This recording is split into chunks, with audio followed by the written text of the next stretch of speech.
Well, good morning, everybody. Good morning. You see if I can stop the marching music. You're probably all marching around your house right now, or if you're out in public somewhere for the 4th of July, people are probably looking at you like, okay, I can't hear the music. What are they dancing to?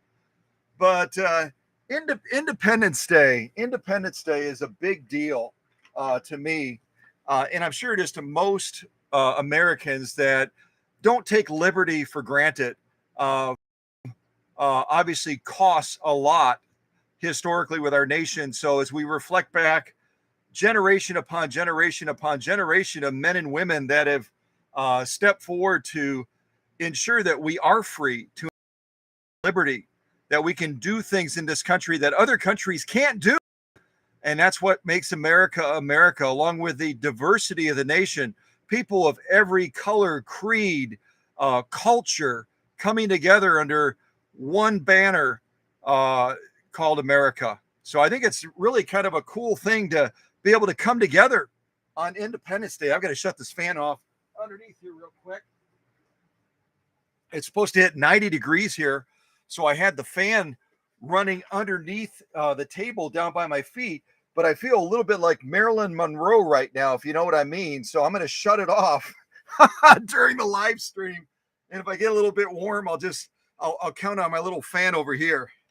But so glad to have everybody here today. I know that the 4th of July weekend is busy for folks. I get it. But the fact that you've taken time for us to come together means a lot. And also to celebrate this great machine that has a really, really interesting history to it. And I'll get into that in just a little bit. In the meantime, I'll see if I can go around shortly and say good morning to everybody, and just kind of get stoked about checking out this PFAFF 332. And I'm going to go to the link myself right now. Just make sure we've got good audio. I hope you can hear me okay, and it's solid. I did do a speed check before starting the live stream, and everything looks like it's good today. So people must be cooking out or doing other things and not using the demands of the tower that I count on just about a mile from here.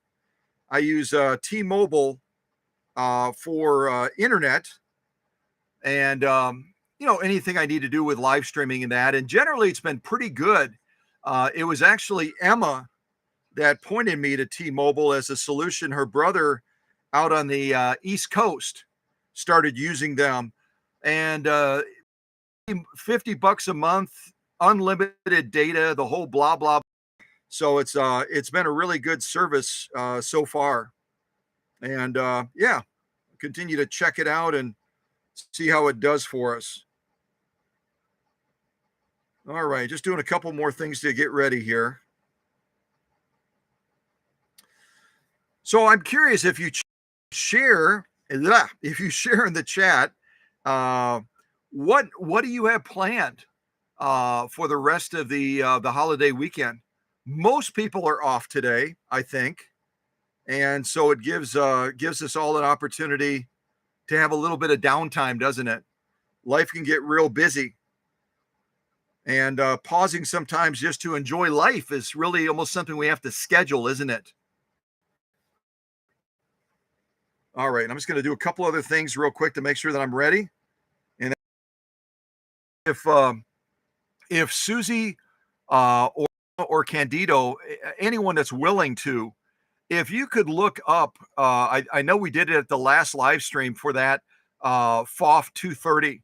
If you could look up and post the link for the stitch card, the stitch wheel that I took shots of, I took pictures of it, and I posted a video showing basically frame by frame on this stitch card, because I'm wanting to involve all of you today. And if the owner is here, I believe she is. Her screen name might say Veronica, which is her given name, but she goes by Ronnie. So if Veronica is here, I'd like to also involve her as the owner in picking some of the stitches that we do as well.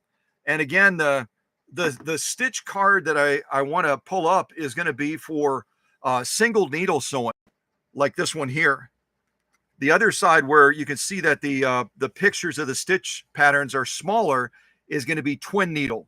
So we'll be using this side today, and I have both posted on this channel. It took a long time. If you can imagine turning this little wheel, take a picture, turn the little wheel, take a picture, turn the little wheel, take a picture, turn the little wheel, take a picture, et cetera, et cetera, et cetera, for both sides of this card, and then uploading all of those pictures into a video format and then posting it on the YouTube channel. But it's been such a great resource to folks so that they don't have to purchase one of these stitch wheels, which is really good. Really, really, really good. Okay, I'm just checking something real quick here. What do we have? All right, just bear with me for a second. Just need a few more seconds here. A few more seconds to get ready. And I see we've got a fairly good size audience for 4th of July. I'm really encouraged by that. And the leadership team is as well. When you have a moment, if you're willing, remember to like this live stream. The way YouTube works, it's kind of political. And the more views you get, the more likes you get, the more visibility you get. And so my goal is for more and more people to join the Cow Country family. And so the more visibility we have, the more likely people are to do that.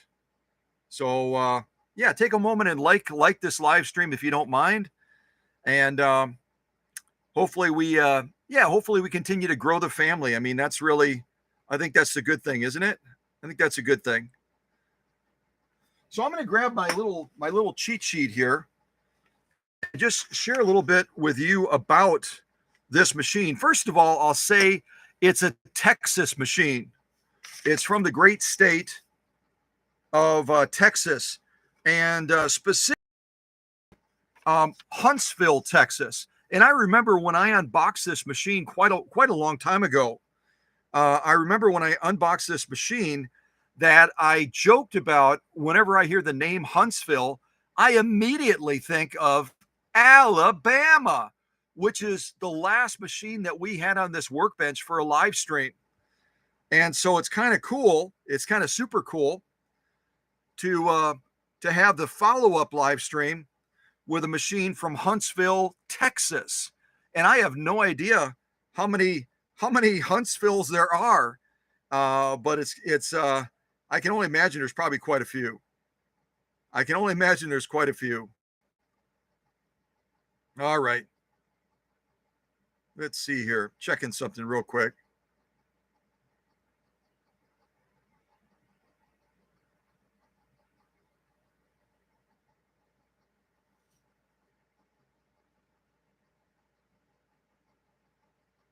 All right, we're still on. I'm doing something on my phone real ducks in a row. So just bear with me for a second here.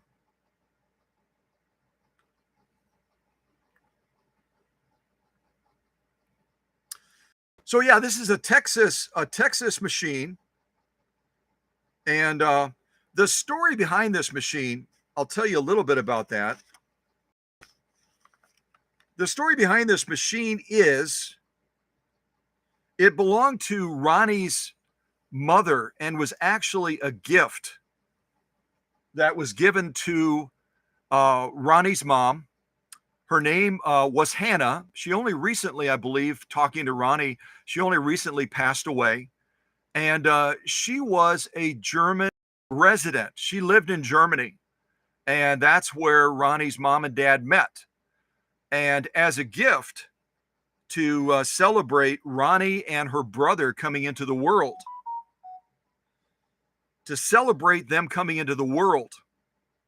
the father, Frank, I believe it was, I'm just checking my notes here. Yep, Frank. And he also goes by Joe. So Ronnie's dad says, I'm going to give my wife, who's German born, a very special gift that will be a gift that will benefit the entire family and probably be passed down from generation to generation. So right around 1954, Frank, also known as Joe, Ronnie's dad, buys this PFAFF 332 over in Germany for Hanna, his beloved wife. And this machine was again to celebrate the birth of two of their children, Ronnie and her brother. And when the machine came from Germany, it was already set up to be used in the United States, already set up. And it's designed as a dual voltage type machine. You can run it on 220, you can run it on 110, 125. It doesn't matter. It's set up so that it'll accommodate both. And you can tell that because of the original cord that has seen a lot of use. The inside wiring is okay on this, but it looks kind of rough, doesn't it? With the outside woven sheathing that goes over the rubber, kinds of wear. But take into account this has been a highly used machine around 1954, and it's up so that when it was in Germany, it could be used like this. If you've never seen it before, this is what a German plug looks like when you're sticking it into the wall. And I know this from experience living in Germany for 3 years. I learned the hard way that they come up with these little adapters like this, and they're so easy to put on so that you can plug something that's US into a German outlet potentially. And they've got the opposite as well, where they can convert it either way. But big mistake if that device is not set up like this sewing machine where it can handle that 220 volts. Otherwise, you're going to run into an issue. I think somebody's already texting me, so hold on a second. If you're whatever your appliance is, if it isn't set up to handle 220 and you plug it in by mistake, like I did with a radio as I was unboxing all of my stuff, just having arrived in Germany, and I wanted music to be playing while I was doing the unboxing of my stuff and getting settled in. And if you ever make that mistake, you plug it in for a microsecond, you'll hear the radio come on, and then you hear a loud zip, and that's it. Whatever you had as far as an appliance, it is toast. It's absolutely toast. So yeah, you learn pretty quick to be careful with high voltage like that. You do. You learn pretty quick. All right, I'm just checking something real quick here. Checking this text message. Owner is in the chat. Oh, great. Yeah. Thank you, Susie. I figured that she was. I had mentioned to Ronnie about the live stream, and she said, I'll do my very best to be there. Everyone's busy on the 4th, but I'm so glad that the owner is here so that she can be involved in celebrating this event with us. And I'm wondering if Ronnie has told every Texan south of the border about this live stream today to honor her mom, Hanna, because I just glanced over at the laptop real quick right now, just took a quick peek, and I'm blown away. I am blown away. We have right now 130 people that are live streaming with us on the 4th of July. 130 people that are live streaming on the Cow Country channel right now on the 4th of July. Wow. Holy mac. What? 171. Ronnie, what did you do? Did you contact every Texan and say, yo, we got a Texas machine coming online. You need to check out this live stream on the Cow Country YouTube channel. What is going on here, folks? What the heck is going on? 200 and are you serious? My goodness gravy. Leadership team. I talked with Candido, talked with Susie and with Emma, and I said, should we try to do a live stream on Independence Day? And every one of them said, it doesn't matter how many we get, just matters that we try to give it a go, right? Wow. What? Tuesday? Oh, I don't think it's a glitch. I don't think it's a glitch. It's just something crazy is happening on Independence Day today, and it's pretty doggone exciting. Oh my gosh. What? All right, I'm going to go around and say hello to everybody before the YouTube channel crashes. Before the YouTube channel crashes, I'm going to say hello to everybody so we don't lose connection here. Oh my gosh. What the? Oh, yes. You are blessed, Ronnie. You are blessed. Oh my goodness gravy. Holy mackerel. Oh my goodness. Oh, oh, oh, oh. Woo. Well, good morning. Good morning to Susie. It's so great to have Susie here. And as usual, she was the first in the classroom. So I'm going to ring the bell in her honor. And also one of the very next ones in the classroom was our owner, Ronnie. Her screen name says Veronica, but that's Ronnie right there. So it's great to have Ronnie here as well for this special Independence Day live stream. You know what? I can only imagine why our numbers are off the charts, because I was playing patriotic marching music. And apparently all of these new folks that are coming to check us out are patriotic, or they like marching, or I have no idea. I think we're just blessed, like Ronnie said. Unbelievable. Oh my goodness gravy. Wow. Wow. Okay. Also, good morning to Candido. Candido, my dear friend from New York, part of the leadership team with Susie and Emma. And good morning also to Teresa. Good morning to Teresa. Hopefully Teresa gets her goodies in the mail pretty quick. I've already gotten an email, and I did not share it yet. I already got an email from Alex out in California. And Alex out in California, where is it? Let me see if I can find it real quick. Alex out in California wanted to share with us a traditional lunch, that apparently a traditional meal that they have out in California. So I'm going to pull this up real quick. The name of this place is, what is it? Almost got it. Hold on. So Alex writes, just here, I'll show you. Just received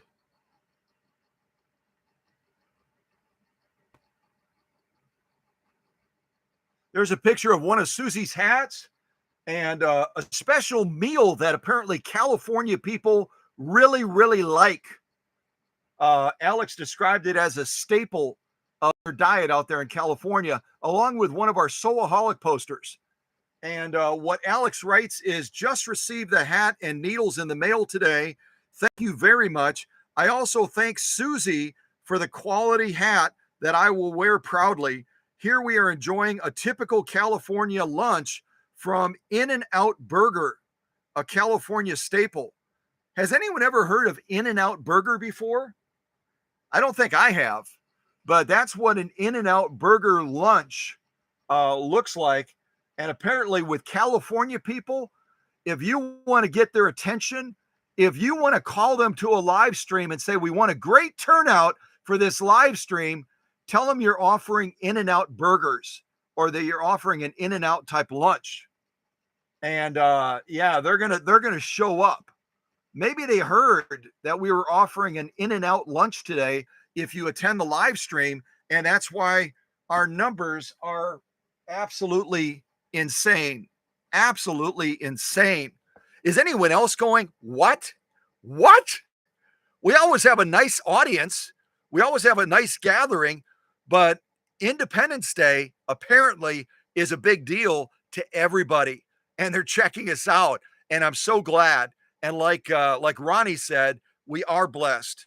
We're blessed to be a part of this family. We're blessed to be a part of this channel. And we're so glad each and every one of you are here today, wherever you are in the world. And if you're from somewhere else in the world, jump into the live chat real quick and just share real briefly where you're watching from, because we get people around the globe, and we're so humbled by the interest that you have in what we're doing. And today we're celebrating, along with our independence, we're also celebrating this machine that came all the way from Germany, and again was purchased as a special gift by Ronnie's dad, Frank, aka Joe, for Ronnie's mom, Hanna. So we're going to be checking this machine out today. And let me ask you guys a couple of questions real quick. What size motor do you think this PFAFF 332 has? What size motor does this machine have? And you already know it's from Germany, so I'm not going to ask you where it was made. And you might remember I prepared a nearly identical machine like this for our friend out in Switzerland, Heidi. And she's using a machine almost identical to this machine. She's using a machine like this to make shoes in the Swiss Alps right now. So if you ever encounter someone, they say, is sewing still a big deal? Are people still sewing? Are they still interested in sewing machines around the world? The answer is, you bet they are, big time. They definitely are. And it's so much an honor to be able to present a machine like this after it needed a lot of TLC to get back up to greatness again. And I shared with a couple of the leaders offline that we're not using a standard thread today. We're using a red, white, and blue, and every other color under the sun, almost like a living firework type thread today. And I believe that this is a Gutermann thread that someone just gave me. They just gave it to me. And so we're going to be sewing red, white, and blue, and a number of other colors today on this live stream. And you can see my sample sew off right there that I did getting this machine ready. I found that green 100% cotton displays these stitches that are multicolored the best. It does a real decent job. And the fun thing about this thread is it's different on both sides. So this is the top stitch side. And then when you turn it over, this is the lock stitch side. You get a different flavor of colors as it's presenting. So that's kind of cool using a thread like this. And I've used it before, but it's been a while since I did. So we'll have a chance to check out this multicolored thread. And then I'm going to be sewing with a Schmetz stick nail embroidery needle, a size 75, And these are some of the needles that Susie sent me from Minnesota last Christmas. She sent me a whole bunch of needles, and these are some of those needles. So I am going to be sewing leather today, but with a size 75 embroidery needle. I won't be going crazy. I'll just be sewing through some, probably a single layer of saddle grade leather and maybe a single layer of protected full grain leather as well. So that'll be fun to try. Now, like I talked about, this sewing machine is set up as being able to handle two different voltages. And if I were to show you the data plate that's on the bottom of the machine, see if I could pull that up real quick. Let's see, where do I have it? I think I have it. There it is. I hope you can see this. This is the data plate on the bottom of Ronnie's sewing machine that belonged to her mom, Hanna. And when you look at a data plate like this, it's a little bit confusing because it's got a lot of numbers on it.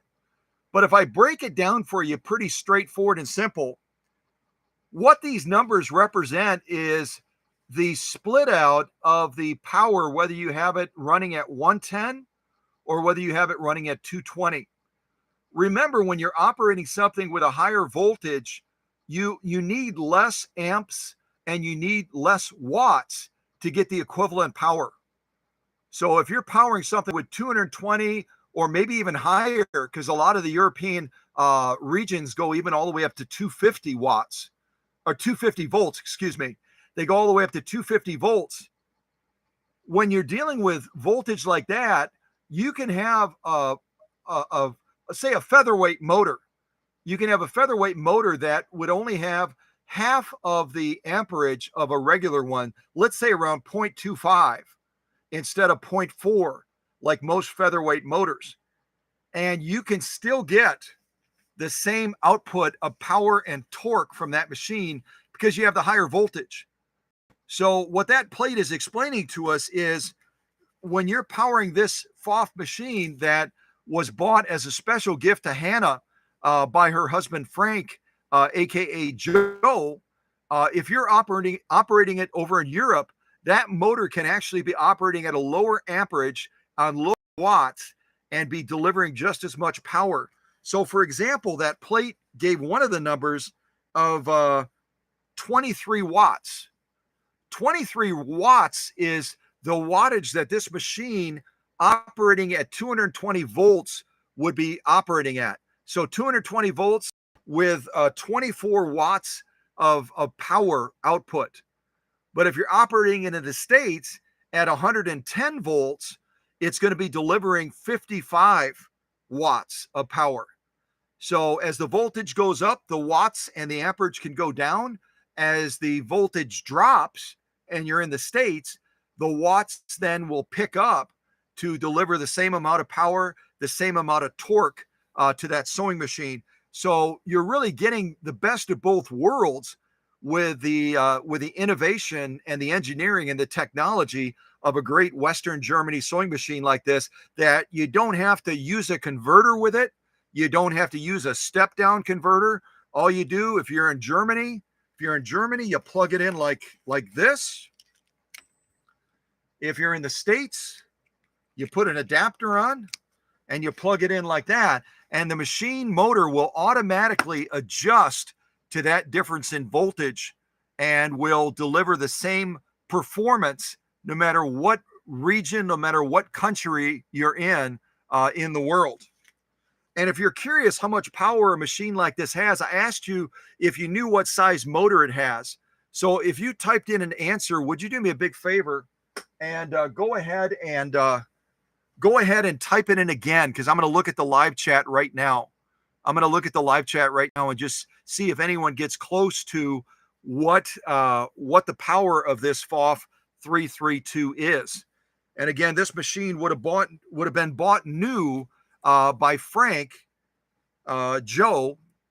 I should probably just say Frank Joe, by Frank Joe, right around 1954, in that general time frame.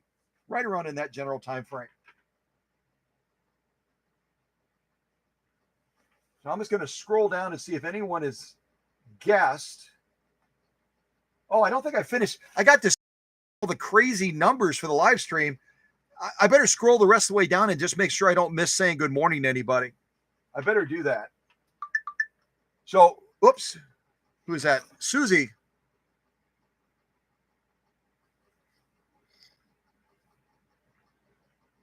Okay, almost there. So Susie wanted to share that Veronica, aka Ronnie, shared that her dad served in the armored division in World War II and Korea. She says it's a perfect day to do the live stream, not only in honor of Hanna, who was in Germany, born and bred in Germany, and that's where Frank and she met, but also Ronnie's dad served in World War II. Now, I'm guessing with an armored division, Frank might have met this guy. I just did a fun little reel on this guy. Let me see if I can pull it up real quick.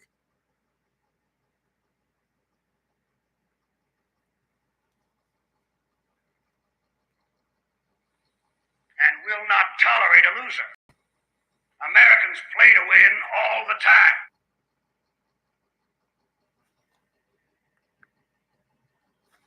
will not tolerate a loser. Americans play to win all the time.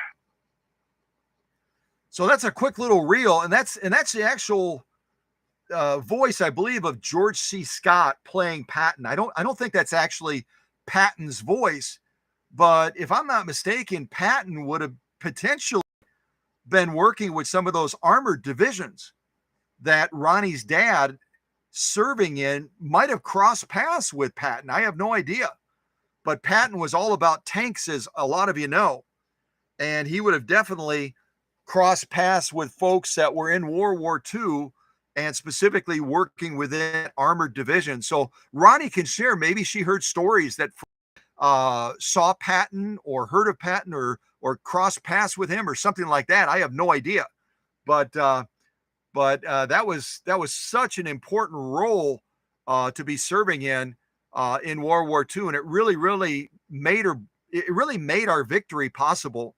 Those armored divisions that did what they did to repress and to ultimately defeat the Nazi regime that had taken over a large chunk of Europe, taken over a very large chunk of Europe. Okay, so good morning. I'm going to start right from the top. I'll start right from the top. Good morning to Susie again. Good morning to Veronica, aka Ronnie. Good morning to Candido from New York. Good morning to Teresa. Good morning to who else do we? Good morning to Annie, I think it is. Oh, Amy. I'm sorry. Good morning to Amy, A-M-I-E. I don't think I've seen that name before, so Amy might be new to us. And if Amy is, welcome. It's great to have you here. Great to have you here today. Let's see who else we have.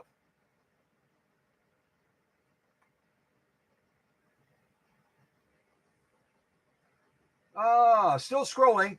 Good morning to Emma from Florida. Also, good morning to Rose 777.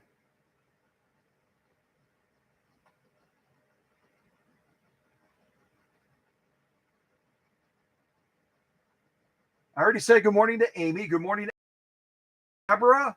Good morning to Deborah Williams.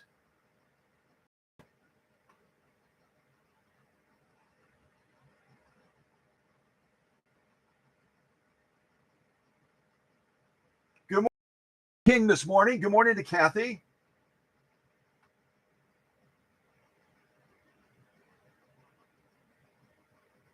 I'm still scrolling. Good morning to Suzanne Coulter, who recently was in the workshop with that Lotus 1000. If you didn't see that live, please check it out. What a fabulous machine that is.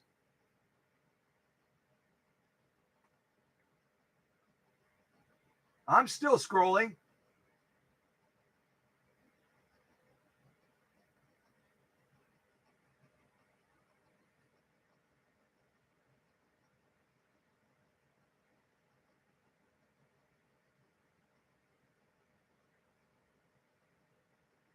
Still scrolling. You guys are chatty today. This is cool. I'm still scrolling. Good morning to Jenny as well. And Jenny is a recent appointment to the leadership team and also works as our ambassador to Needles. So if you're in the live stream today and you've had a question that you've been contemplating relating to needles, you'll want to reach out to Jenny in the live chat. Jenny Folsom, and bounce your question off of her. If she doesn't have the answer on the spot, I know that she'll look it up and share that information at the next live stream. So definitely reach out to Jenny. Let's see who else we have.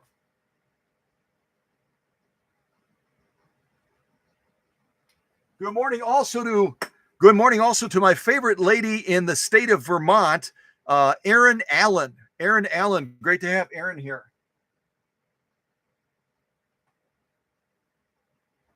And I think that's everybody. I believe that's everybody in the live chat. And again, if you're one of those hundreds of new visitors hundreds of new visitors to the Cow Country and stepping out into the live chat, please do that. I know that everyone would love to welcome you, find out a little bit about you if you're willing to share, and find out where you're from in the world, because we get folks from all around the globe that join us for these. And what a privilege and honor it is to have you at this live stream today. I'm sure that the leaders would echo that. I'm sure everyone else in the live stream would say, we really are grateful to have each and every person join us on this day today, and especially with it being a special opportunity to honor Hanna, who received this as a gift from Frank. Frank, who served in World War II with an armored division, and in all likelihood, met that gritty, grimy, tenacious, nonstop Patton that really drove those armored divisions to win victory for us in that war. I think that was Susie again.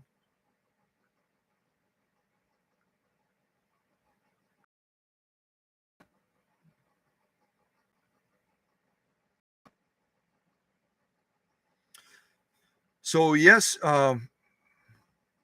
let's see here. So this is from Maddie. Oh no, that's an old one. That's what we communicated for. This is from Emma. And she says, yes, you did. Yes, you did. I don't know what that means. And then Susie writes, Veronica shared that one day old Blood and Guts came B and banged on the tank and said, you can't engage the enemy with your head stuck in there. Well, you know what? The reason you're in a tank, the reason you're generally in a tank is because you don't want to stick your head out, unless you're maybe the driver. I don't know if anyone in the live chat has been in a tank before. I've actually been in a couple of tanks.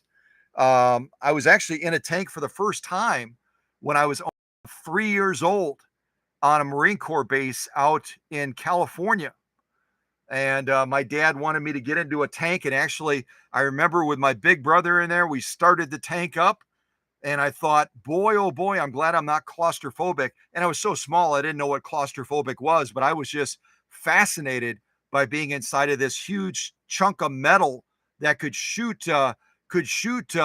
these big shells, could shoot them miles and miles and miles and miles without any effort at all. And then later, when I was out in the desert in Saudi Arabia, I had a chance to climb into one of the M1 Abrams tanks, really one of our proudest tanks in the fleet of tanks. And that was also really a cool experience, but obviously much bigger than when I was 3 years old. So I got into that M1 Abrams, and there was another tank operator in there, and I thought, wow, there's not a lot of room in here. But apparently some of the original tanks were even much smaller than that. But that's how cool is that Veronica's dad presumably was only feet away from old Blood and Guts. So way cool, way cool. Yeah, and I didn't plan all this specifically, but it just works out like that sometimes, doesn't it? It's providential planning that we do a live stream on Independence Day. We have an overwhelming responsive interest to what we're doing. Hundreds and hundreds and hundreds and hundreds and hundreds of people gathering around this common interest in this machine that was bought to honor Hanna back in around 1954. And now we also know that Frank, aka Joe, was a big part of preserving our liberty in World War II. So it all comes together. I like to say it's God's demonstration of being a master chess player. He always moves the pieces just at the right time, just in the right way to get it positioned just perfectly. And that's kind of what we have witnessed today. And I hope all of us remember it. I hope all of us remember the significance of today and what we're celebrating, and all the people that have come around to gather together with us to celebrate those events as well. So I think that's super cool, super crazy cool. So yeah, I mean, if no one guessed it yet, and I'll give you a little bit of I'm not good at math, all of you know that. But if you're ever wanting to convert to figure out how much power a motor has on a sewing machine, and let's say on the motor casing, all it has is the watts, the number of watts that that motor is operating at. And if you're saying, well, how do I figure out what that is as far as amperage? All you have to do is take that wattage number. Let's say, for example, on this model 332 that belongs to Ronnie, if you want to figure out how much power that motor has, you take the wattage, which is 55 when you're operating it in US voltage, and you take that 55 and you divide it into the voltage. So 55 divided into, you can either put 110 or 125, because our grid in America runs on anything from around 110 all the way up to around 125.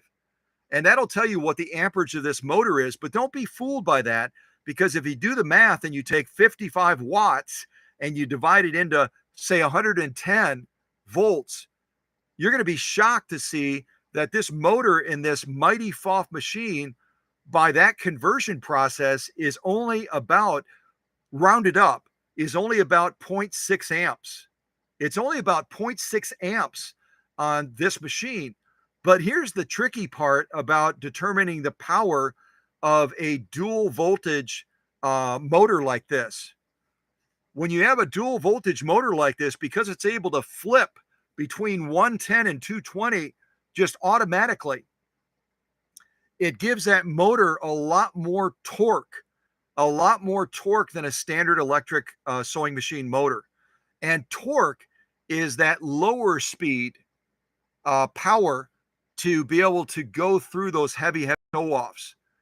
And so when it comes to a machine like this, if you want to know how much power this motor has, I did some conversion processes and crunched some numbers.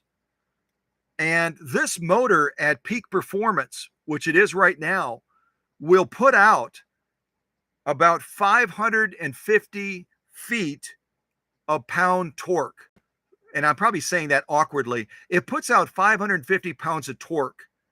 That little motor in this German sewing machine, 550 pounds torque is insane.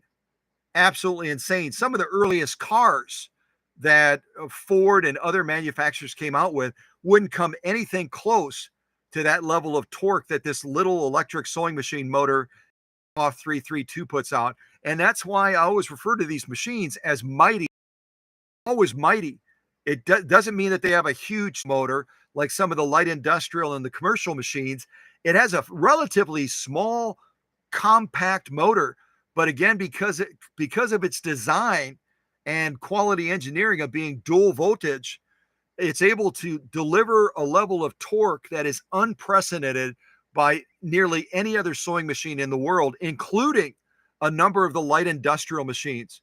And that's why when I was originally talking to Heidi over in Switzerland, she said, Scott, are you sure that PFAFF 332 will be able to sew the shoes for me in the Alps? Will I be able to sew the shoes like everyone else that may be getting even bigger machines? I said, you wait and see.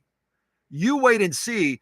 After I get done with that mighty PFAFF, you wait and see what that machine can do with that motor.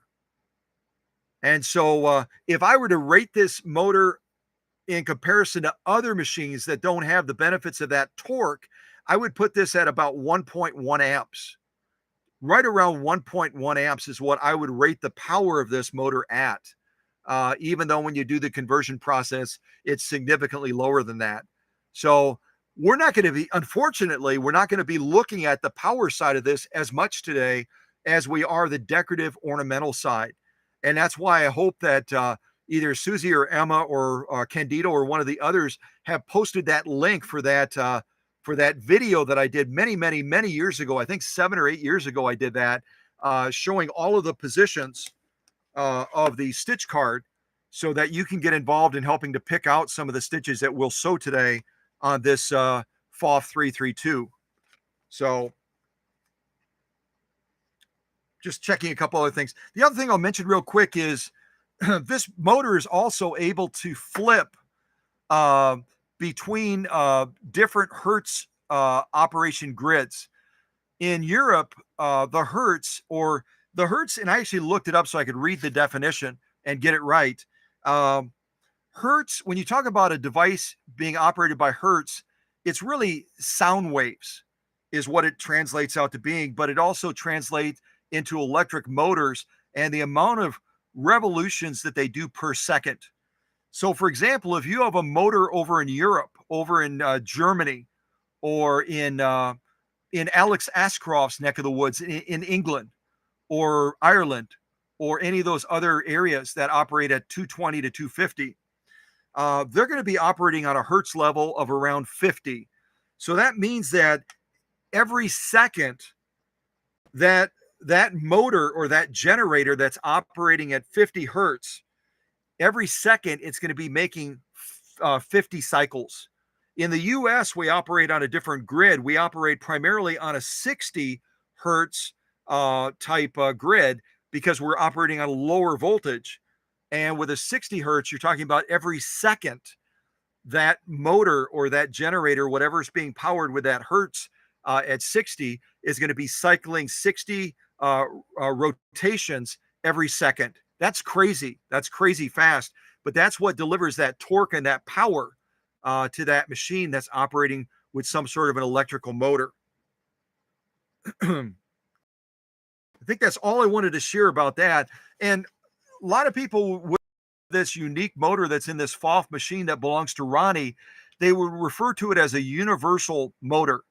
Universal because it's been wrapped and it's been engineered and built where you can operate it pretty much on any grid across the globe, and it's going to deliver the same on that grid, whether it's 50 Hertz over in Europe, 60 Hertz in the US, whether it's 220 volts, or whether it's 250 volts in Australia, or 230, I think they are now. I think they changed their grid. Now they're at 230 volts in Australia. But it doesn't matter. This universal motor in this German engineered machine has you covered. And that's why a lot of people bought these machines. And when they got them originally, they would have a foot controller like this that also is a universal foot controller. Because again, remember when you plug a sewing machine in, the first place that electricity flows, whether it's 110 volts, 125 volts, 220 volts, 230 volts, 250 volts, whatever the voltage is, the first place it's going to hit is going to be the foot controller. And that's why these original PFAFFs that came out of Germany, where Ronnie's mom received it as a gift from her husband, Frank, that's why this machine is set up with that universal motor. But the universal motor doesn't help you unless you have a universal foot controller, because that's the gateway for the electricity heading towards the motor, right? So this foot controller is also universal, and you can tell right away the coloring of the wrap is a little bit different than the coloring of this wrap, although the foot controllers look like they're virtually identical, don't they? They're both designed to operate with a 332 like this that belongs to Ronnie. Both of them are able to operate on this machine. The trick is, if you're operating this machine over in Germany, like Ronnie's mom originally was, you better not use this foot controller, because this foot controller is not universal.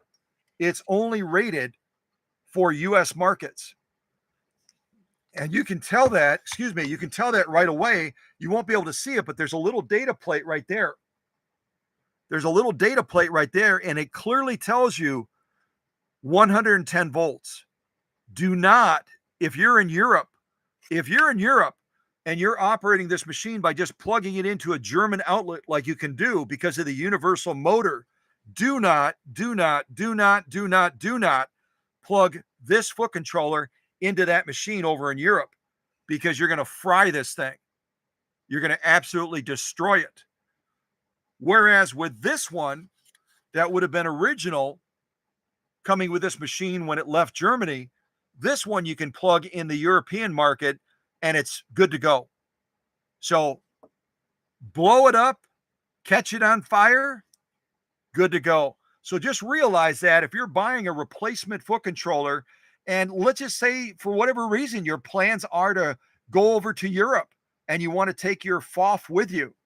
Make sure you buy one like this and take a close look at that data plate to make sure that it's rated to be able to handle that higher voltage. Otherwise, you'll plug it in like I did that clock radio to listen to music, and what you're going to hear is a loud pop and then probably see some smoke if you plug this one in. This one's okay. Yeah. So anyway, just understand that foot controllers are rated differently depending on what they're where they're designed to be used, and many motors are also not universal, so they're not designed to be able to handle that higher voltage without being damaged. Okay, I think that's it. I think I covered pretty much everything. I think I did, maybe. Okay. So the other thing I'll show you real quick right now, just for fun, is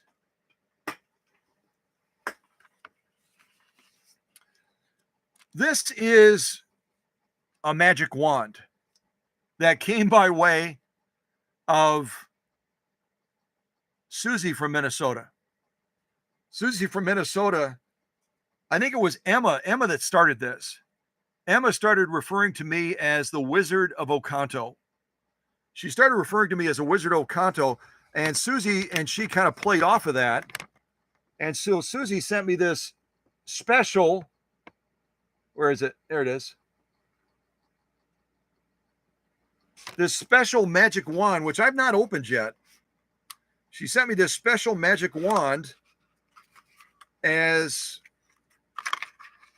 oh, this is really cool. Holy mackerel. I don't know any spells either, so I think it's plastic or resin, but oh my goodness gravy, is this cool. So now I can go like this, workshop magic. Boom! Workshop magic. Yeah, this will be my workshop magic wand. So I'm excited to put this to use. And all of you realize that workshop magic is just my way of saying that I've worked really, really hard. I put in, sometimes like on this machine, I put like 26 hours into this machine, going between the motor and the needle bar and everything else in between. And it's just a lot of hard work. It's a very meticulous, concentrated process to get a machine operating at the level that that my machines leaving the workshop do. So this will be a fun thing to do at the beginning, maybe of each live stream. I can just give it that extra dose of workshop magic, boop, and then it'll be ready to get the job done. So thank you again to Susie, and thank you for Emma originating the idea of the Wizard of Oconto. Maybe, I don't know, maybe the mayor has something to say about that. I don't know. He'll think that I'm gunning for his job or something. So, all right. So I'm going to set this to the side, but we will pull this out regularly. I'll put it right over here by our Canadian Mountie. Hopefully that doesn't fall on him. And we will get into this machine. So if you're able to access that video that one of the leaders, I'm sure, posted a link for, then you'll want to look at some of these stitches and see if you can pick one out. Now, the only way that we can communicate, so because these are not numbered, obviously, the only way we can communicate potentially is for you to tell in the live chat what stitch you want to see and where it's at on the video as far as the count, the countdown, the clock. So if the clock is like at 1 minute and 20 seconds showing a specific stitch, then I'll go to the same video, and that's how I'll know what video it is, so that I can know what stitch you're potentially looking at, so I can set up the machine to do it. So if that makes sense, when a video is playing, it'll show you how much time has elapsed, and that's the number that we're looking for. So go to that stitch that you like, put that video on pause, look at that number, and then post that number into the live chat, and I'll pull up that stitch as best as I can, set up the machine, and we'll stitch it off on this live stream. It's a little bit more cumbersome because these stitch wheels don't have numbers, and there's no way to say, oh, I want to do the red stitch. Well, there's red stitches all over the place. What about the yellow stitch? Yellow stitches all over the place. Blue stitch, there's blue stitches all over the place. So I think that's the only way that we can narrow it down is just tell me where that counter is on the video. I'll pull it up, and then I'll see if I can identify the stitch that you're looking at, and I'll show it to you just to make sure on the stitch wheel, and then we'll do each one of those stitches. And I don't want this to be a 6-hour live stream, but it'll give us a chance to see, what this machine can do. This machine, again, that was thoughtfully picked out by Frank, aka Joe, as a very special gift to honor his beloved wife, Hanna. Again, she was as Ronnie called her, she was a war bride. She was a war bride from Germany. So yeah, okay. Oh, hey, Alex. Let's see here. See if I can pull that up too.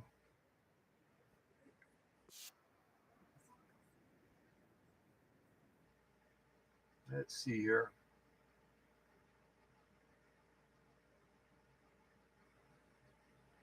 Okay, so I've got my stitch card open as well on the laptop. So I'm hoping this will be a workable situation.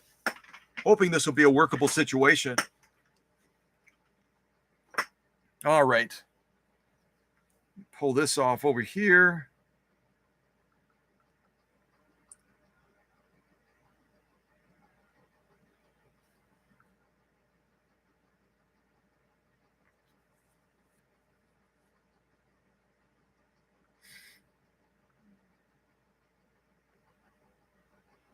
Okay. So I'm going to look at, and I don't see any times being typed in yet. I'm going to give everybody a few minutes. I think I heard a package being delivered on the front steps of the workshop. So I'm going to put on some of our patriotic marching music real quick and pop upstairs and just double check to see if there's a sewing machine sitting out there that I need to bring in. And while I'm doing that, take a moment to visit that link and pull up that stitch card. I'll actually show you what you should see when you go to that. Let's see here.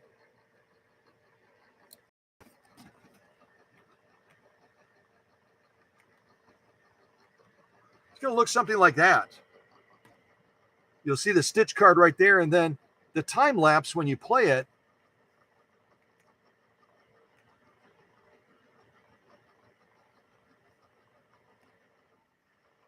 And you'll listen to my classical music too. You kind of just go up like this, and then you can see by moving that little cursor right over there where it's positioned. So let's say you want to see that stitch right there.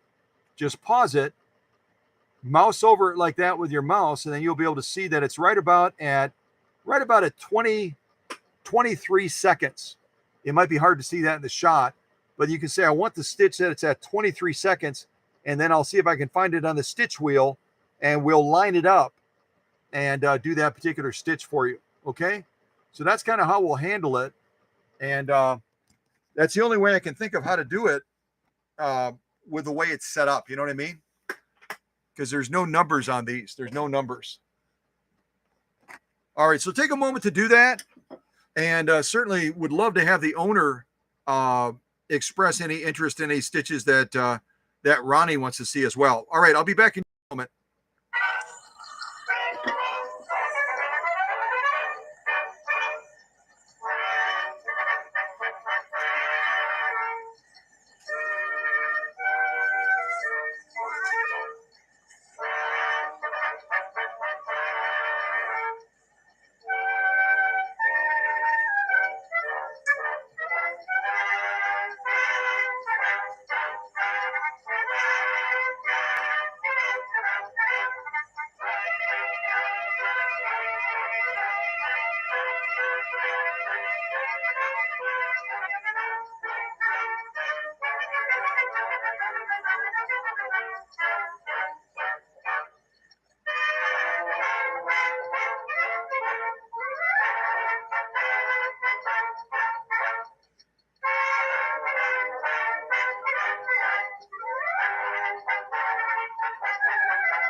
All right, I'm going to stop that. That music is a little bit too excited for me. So I'm only seeing in the live chat, I'm seeing that Aaron Allen came up 7:05 as far as a time lapse, which is going to, let's see here.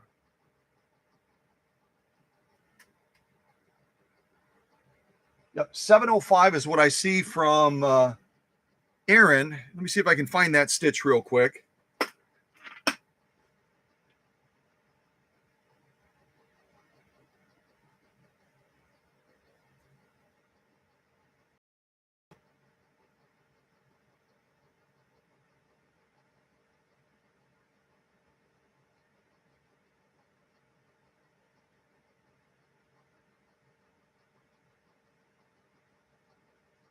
I'm just looking for that stitch. Just bear with me for a second here.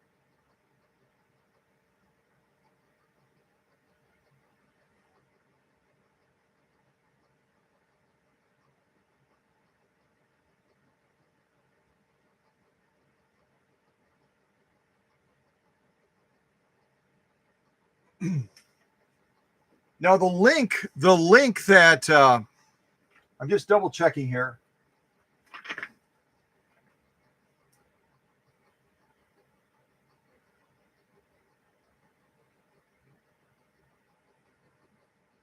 Oh, that's interesting. Okay. So this is the stitch. It's interesting. The stitch card that I had time lapse with is also set up for the model 230, 332, and 338. But with that particular stitch, I believe that Aaron Allen picked, which is right here.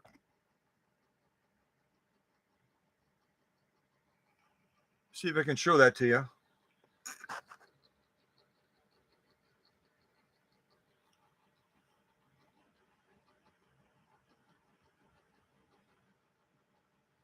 And if Aaron would confirm that that is the stitch that she was wanting me to sew with Ronnie's machine, that should be it.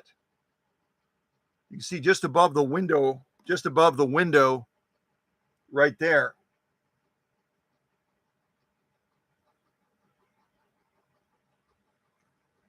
Interestingly, there must have been different versions of this stitch wheel, because the same stitch that I took all of these still shots of 7 or 8 years ago, whenever it was, has a different number for the same stitch.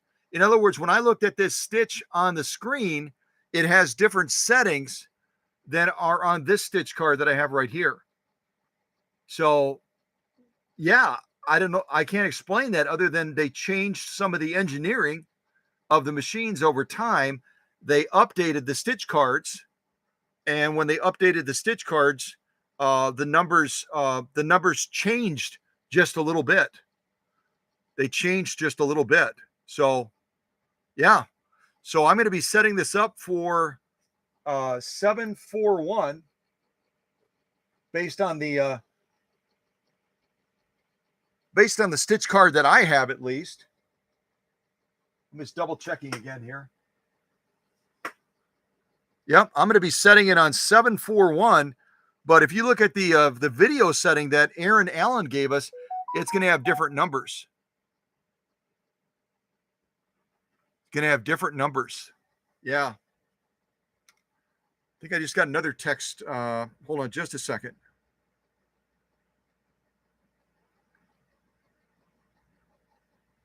All right, one from Emma saying, how about I the person finds the timestamp and then send you the number.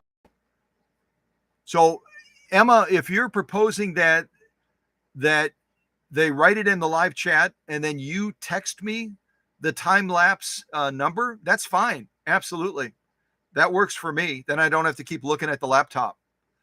Of course, I'll have to look at the laptop anyway to pull it up, to match it with this stitch wheel. And then I think I've got another note from Veronica.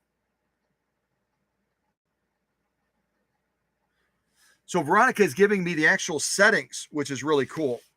So I'm going to put down Ronnie, and she's saying A is 7, B is 4, and C is 2. And you know what? That actually makes a lot more sense. You can tell I've got the weekend brain thing going on.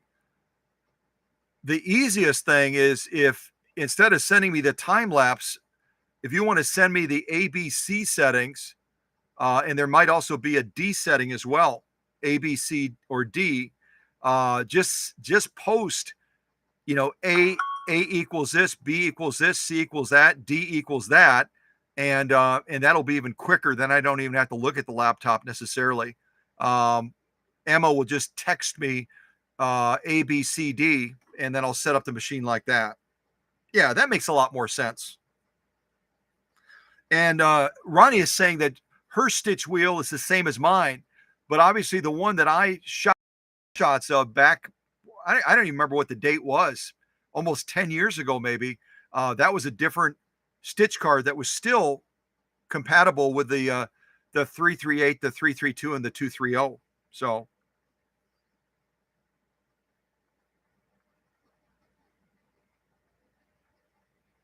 So Emma, I'm going to ask you to do this because you keep sending me these text messages.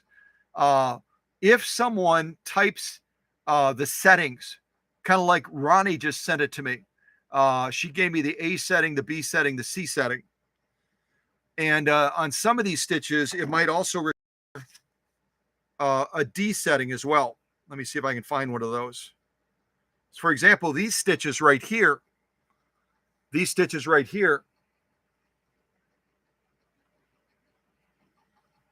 that blue band right here, these are going to require a D setting, and the D setting is going to be the stitch width. So make sure if you find a stitch on the stitch wheel, again, you want to be on this side of the stitch wheel, not this side. Just follow the link that Susie posted. Then make sure you give me all the settings between A and D, depending on the stitch that you want to see. Because there's quite a few to pick from, you can see. Quite a few to pick from. So Emma will be my my scribe, texting me the setting information as you identify a stitch that you want to see sewn on Ronnie's machine. That's kind of how we'll muddle through this. That makes a lot more sense than sending me the time lapse number, which was my original thought, and just send me the settings. So double check when you find a stitch that you want. Look and see what the A setting is, the B setting, the C setting, and whether or not there's a D. Also, some of the stitches are not going to have any setting for C, which is the needle position, because that needle position is going to be moving. And I think some of the stitch settings are only A and B, and there's nothing under C and D. So just write down whatever numbers there are in that little window when you go down that video, and then just send that, put it in the live chat, and then Emma will text it to me. Okay? Yeah, that'll work. That works a lot better than my original idea.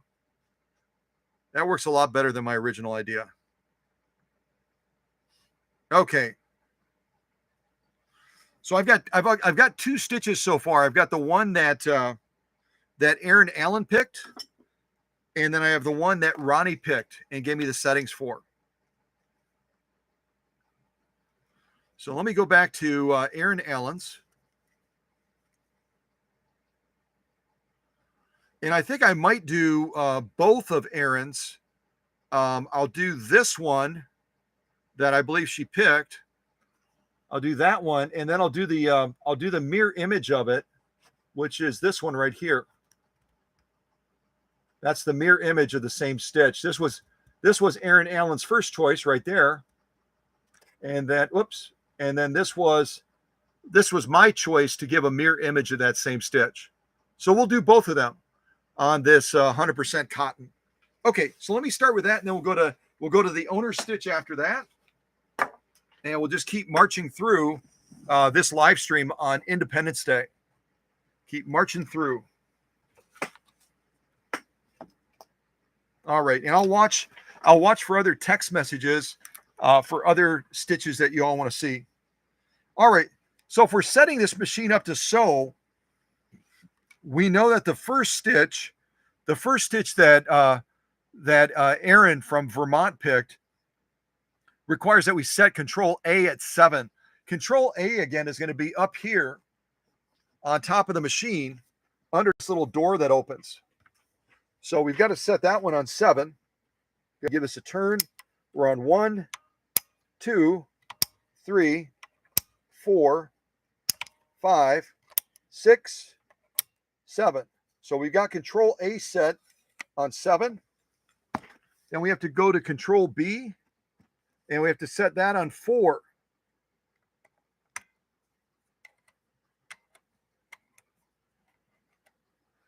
So now we set Control B on 4, and then Control C,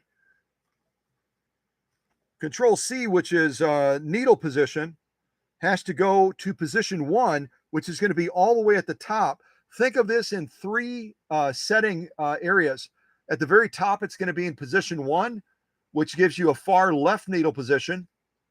Then you can go to position 2, which is a center needle position. And then position 3 is going to be all the way at the bottom, and that's going to be a far right needle position. So for this first stitch that Aaron Allen wants to see, we've got to go to a first position. You push this in, and then rotate it up. Rotate it all the way to the top, and that's going to put us in position 1. Okay? And you want to make sure to watch, so because you're going to see Control D here moving. All the other controls will be pretty much in a fixed position. So 7, 4, 1, we should be all set up. The only other factor we have to consider is we've got to consider, let me move this over a little bit further. We also have to consider our stitch length also. And generally for most of these decorative stitches that this PFAFF 332 can do, you're going to want to set it right around 0.5 or 0.4 as far as stitch length. So we've got 1 right there. You're going to go further down, 0.5. You're going to be just about 2 millimeters above 0 to do these decorative stitches. And that should get the job done. And the only other consideration, and I'll just show this to you real quick, the only other consideration is depending on how you want that stitch pattern to present. For example, when I did these sample sew-offs right here, getting ready for this live stream, when I did these sample sew-offs, I sewed the same stitch twice, but what I did is on one of them, I set Control E on 1, the number 1, and on the second stitch off, I set Control E on 7. So Control E is right up here. This also serves as your on-off switch for the cam function of the machine as well. So when this is on 0, the cam function will not work at all. But then you have a choice of setting it anywhere between 1 and 7 by just rotating this. Right now I have it on 1. When I do it on 1, it's going to be the opposite of what we just saw on that Model 230 that's going to be heading back to Alabama. On that Model 230, when we wanted to have more of a repeat of that stitch pattern, in other words, we wanted to see more of those stitch patterns displayed in a line of stitching. We didn't want them stretched out. On that Model 230, we were setting it on a higher number to get a higher frequency of those stitch patterns. On this machine, you've got to do the opposite. If you want to get a more compressed stitch pattern so it repeats more often, you've got to set it on a lower number like 1. And I'll show you kind of what that looks like when you're actually stitching the same stitch. So right here, for example, this first stitch row on the far left, see if I can get close enough so you can see them. Okay, I think that's pretty clear. So on this first one right here, this first stitch row right here on the far left, that was the same stitch pattern, and I don't remember what the number settings were, but that's the same stitch pattern as the one that's in column number 2. Same stitch pattern. This first one right here was stitched with Control E on 1. The second stitch pattern right here, where it's stretched out a lot more, is on setting number 7. The same thing with this next one, the third column, this third column right here, that pattern is being stitched on number 1. And then the one right next to it right here is the same stitch pattern being stitched with Control E on number 7. So setting 1, setting 7, setting 1, setting 7. And here I kind of reversed them. This stitch pattern right here in this column is the same as this one. Look at how different they are. And it's just a matter of this one was sewn with pattern setting, Control E setting of 7. And the one on the far right was the identical stitch pattern, but the E control was set to number 1. So you can see the stitch is identical, but look at how it presents so differently because of adjusting that Control E somewhere between 1 and 7. And again, you're going to do the opposite on the Model 230 that we just presented in a live stream that belongs to our friend from Alabama. You're going to be setting it the opposite. So if you want a tighter pattern, you're going to be setting it on 7 instead of 1. It's opposite. And you can experiment with that. Just see what you like best. Because I think all of these are beautiful. This is cool. That's cool. Same stitch, different settings. That's cool. That's cool. Same stitch, different settings as far as Control E on top of the machine. And this is cool as well. Same stitch, different setting on Control E to get a totally different looking stitch pattern. So just keep that in mind. That Control E on top of the machine that I just showed you is incredibly powerful when it comes to how your stitches are going to present, what they look like. The frequency of that stitch pattern as well is going to be a big deal. It's going to be a real big deal. I mean, look at this one, for example, where here you've got a very infrequent repeat. And in that whole column, you've got about 1, 2, 3, 4, 5, 6, 7, 8 stitch patterns repeating in this far right column. But over here on the far right column, same stitch, we just moved that setting to 1 on Control E. Now look at, it's like 1, 2, 3, 4, 5, 6, 7, 8, 9, 10, 11, 12, 13, 14, 15, 16, 17, 18. You get the idea. So the frequency of that pattern is like tripled, maybe even quadrupled when you move that Control E on the 332 from 7 to 1. 1 again is going to repeat that pattern more times in a single stitch row. I hope that makes sense. If that makes sense, just put a smiley face or a thumbs up in the live chat if you would, and that way I know that I've explained it well. But my point is, you basically have 1, 2, you only have 3 stitches, 3 stitch patterns here, but because of adjusting Control E, all of these columns look like they could be different stitches.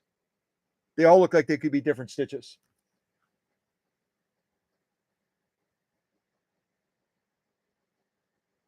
Yeah. So it gives you a lot of versatility, doesn't it? It gives you a lot of flexibility in your stitch output with this simple little control up here, Control E. Yep. Okay, so if you joined us a little bit late, we're going to be sewing with a Schmetz 7511 embroidery needle. We're going to be using this I think it's Gutermann, but it could be Coates and Clark. But this is an embroidery type multicolored thread, kind of like the fireworks for the 4th of July. And we'll do the first one that Aaron Allen came up with, and then we'll do a mirror image of it. And then we'll jump into the stitch that the owner wants to see as well. We'll do the owner stitch second.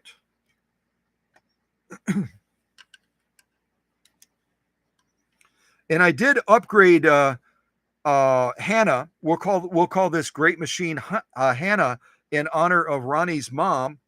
I did upgrade this with an LED light. It had an incandescent bulb in it. Wait, no, that's a different machine. Never mind.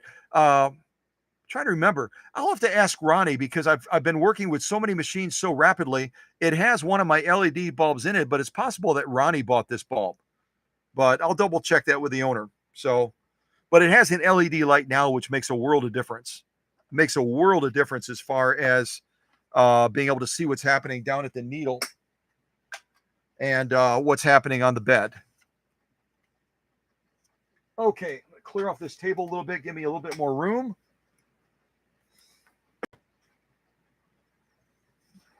All right, angle that down a little bit more. All right, so let's do Aaron Allen's first stitch, and then I'll do a mirror image of it. Okay, so let's get this done. All right, thread. And this machine doesn't pull the thread too heavily when you first launch, but just kind of I would just keep a little hand back there and make sure that it doesn't try to suck that thread in and disrupt what's happening down on the bottom of the material. All right, here we go. And give this a listen. It's pretty quiet in the workshop right now. Give a listen to this machine operating. She is silky smooth, silky smooth. All right, here we go.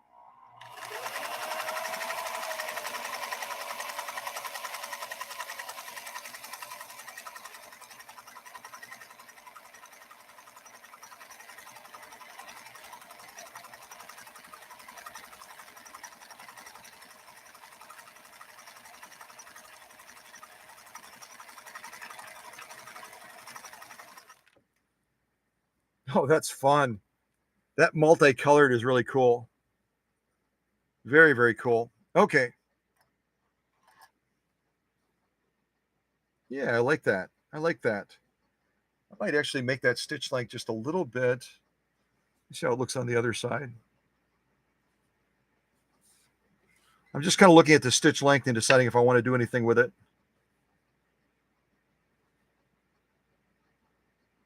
No, I'm going to leave it. I'm going to leave it.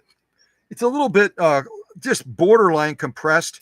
And that, again, is when you have the discretion to adjust the stitch length, whereas one person would not adjust it down as far. I tend to go a little bit lower than some people might when it comes to that stitch length to make the pattern just a little bit more defined. So let me do the mirror image, and then we'll look at both of these together and see what we think. And I will try to sew relatively straight on Independence Day. I will do my best.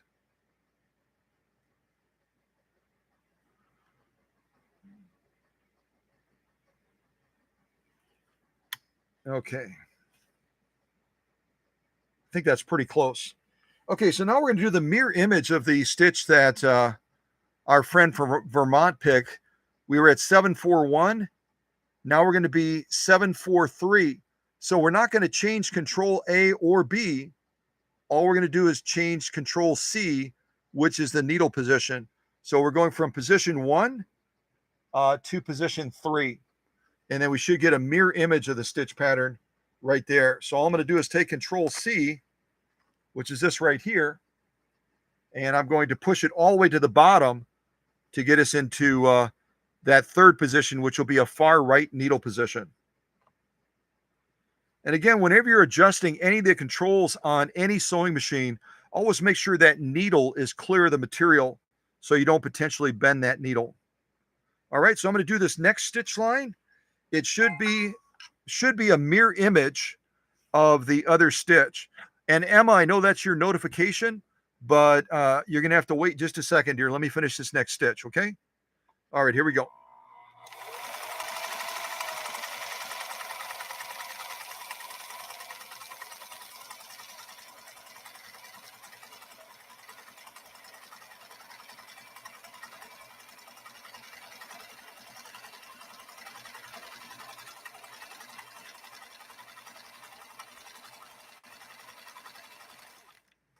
All right, I'm going to stop right there. I am not sewing straight at all today.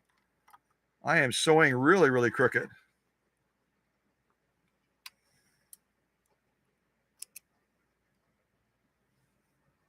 Okay, get that right there. Now let's look at these stitches. I'm hoping that you can see them on the camera. Okay. I worked with a couple of different materials, a couple of different cotton materials to see which would show the stitch most clearly. And green seemed to be the best one with this multicolored thread because green was the only backdrop that wasn't included in this multicolored thread. There we go. Now it's coming into view.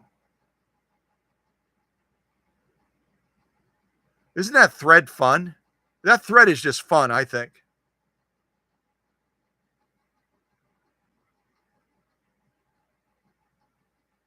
Let's try it like that too.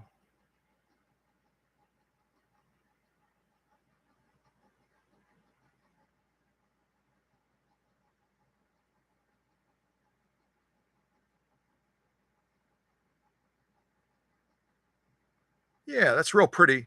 And again, if you change the settings a little bit as far as stitch length, you're going to be seeing something different as far as how that stitch presents.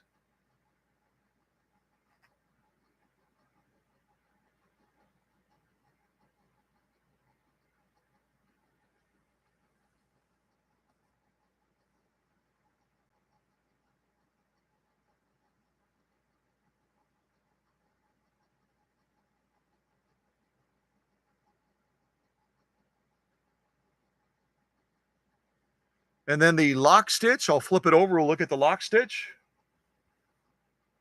And again, the lock stitch is going to have different colors because of the way this thread is engineered. So you'll see the stitches in slightly different colors on the backside.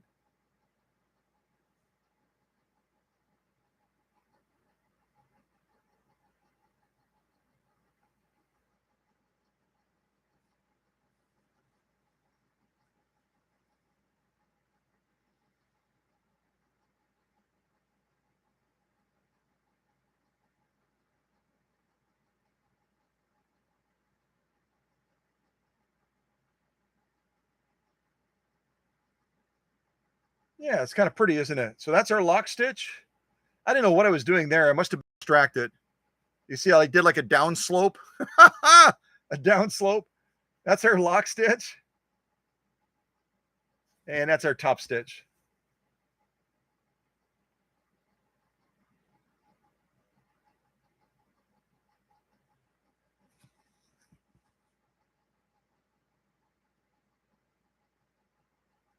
Yeah, a lot of fun. It's fun to work with a thread like this, isn't it? It's fun to work with a thread like this. And today I'm deciding to be semi-reasonable. Semi-reasonable. So I'm using an embroidery needle, a 7511 Schmetz embroidery needle. I'm not sewing with a harpoon like a 110 or a 100 size needle. 75 is much more appropriate for this type of thread in getting a better result from displaying that stitch pattern, isn't it? I'm inspired to just say I should just cut this edge off because boy did I sew crooked, didn't I? See if I can do that. Give us a starting point at least reasonably straight, and then I'll give this original sew off to Ronnie when this beautiful machine is sent back to her. So now I'm starting with a clean slate, and I'll put this to the side with our sloping stitch pattern there, which I didn't do so well at. And I'll look at that chat or that text message in just a second. Get that back down. Try to start us out fairly straight here.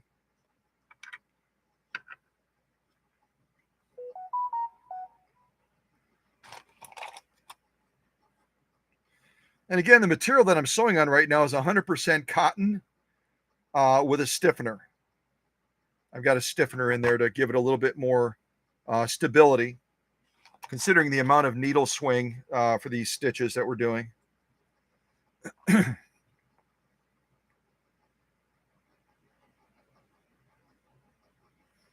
Okay, so let me look at the text messages real quick because I know that It sounded like Emma's notification. So we've done Aaron's and we did the mirror image of it as well. So we've done 2 stitches so far. And then we're going to do Ronnie's next, but I'll see what Emma has sent me here.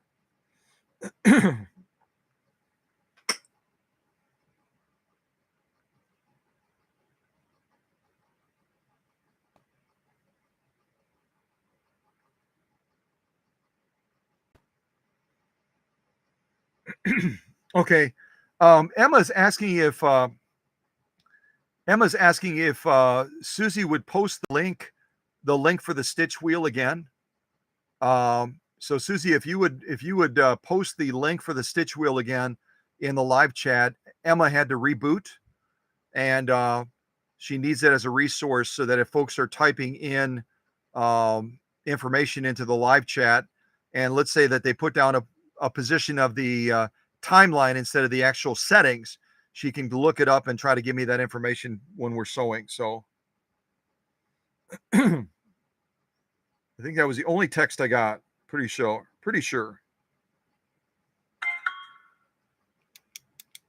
Okay, so Emma just sent me 2 more. And again, if you're posting these in the live chat, just make sure that you look at that setting on that video closely, because there may be a setting for A, B, C, and or D. So just make sure you get all those numbers captured. Otherwise, when we set up the machine, it's not going to stitch the pattern like you want to see it. So let's see here. And Emma, if you could do me a big favor, when you send me these stitch pattern settings or whatever, just tell me who they belong to. If it's your choice, just put me, or if it's someone that typed it into the live chat, go ahead and put their name, because I want to acknowledge it as their choice with the stitch pattern. So just make sure you include a name, but I'll write down these 2 stitches real quick, and then if there's a name associated with them, just send that to me if you would. So now we have unknown with A1, B1, C2, and then we have A1, B4, C2.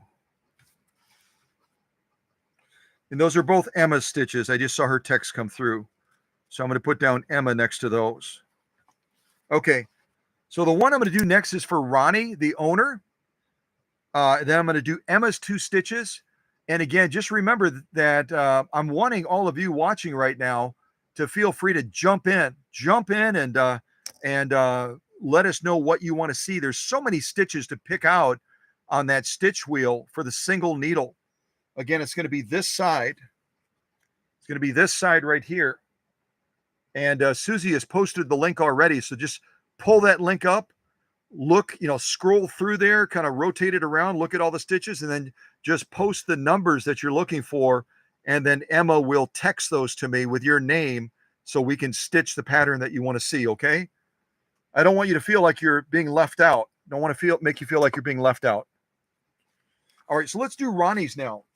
We're going to do Ronnie's now, and hers is A7. So the first thing we're going to do is go up to Control A. And we're already on 7. So we don't have to do a thing with that. Control A is on 7. We'll leave that alone. And then Control B. Control B needs to be on 4. It's already on 4. So we don't have to do anything with that either. And then finally, Control C for Ronnie's stitch is going to be a center needle position, which is position 2.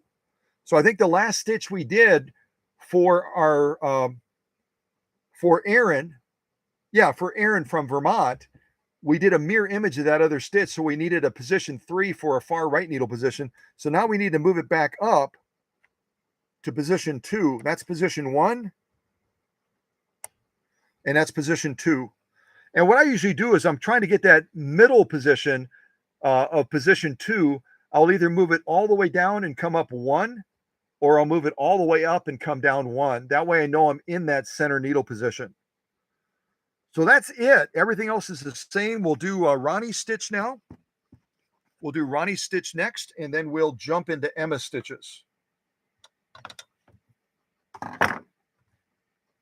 Okay. Make sure that take-up arm's all the way up. There we go. And I will try to keep this relatively straight, which means I won't hold the camera. I'll just point the camera at the stitching for right now. You can see that well anyway. That's a good shot. Okay, here we go. This again is for our owner, Ronnie. Here we go.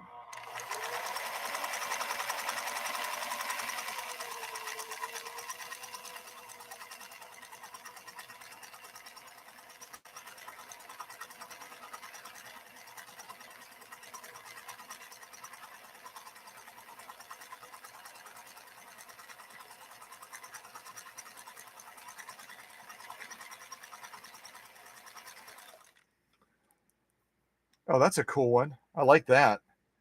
And again, depending on what you do with your stitch length, because again, you have discretion in setting your stitch length, you might get a slightly different look than what we just did. I have it cranked all the way down to like 0.5, almost 0.4 on stitch length. So I'm looking for a real compact, tight type stitch pattern. You might want it stretched out a little bit more, kind of like you saw on that sample sew off that I did off camera. Instead of wanting something like this where it's teeny tiny, you might want to go with this one and stretch it out more. There's a lot of discretion you can exercise between Control E and then also the stitch length. Those two controls, the stitch length and Control E on top of the machine, are going to really give you a preferred choice for you as to how you want that stitch pattern to present. So let's see Ronnie's now, and then we'll jump into Emma's stitching after that.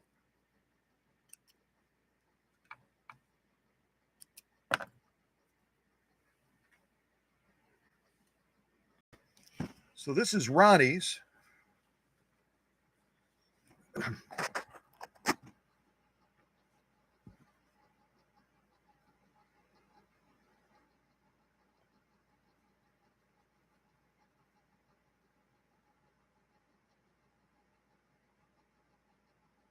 Yeah, that's a fun one. I like that. Go like this too. I like the way they show in a column display better than horizontally.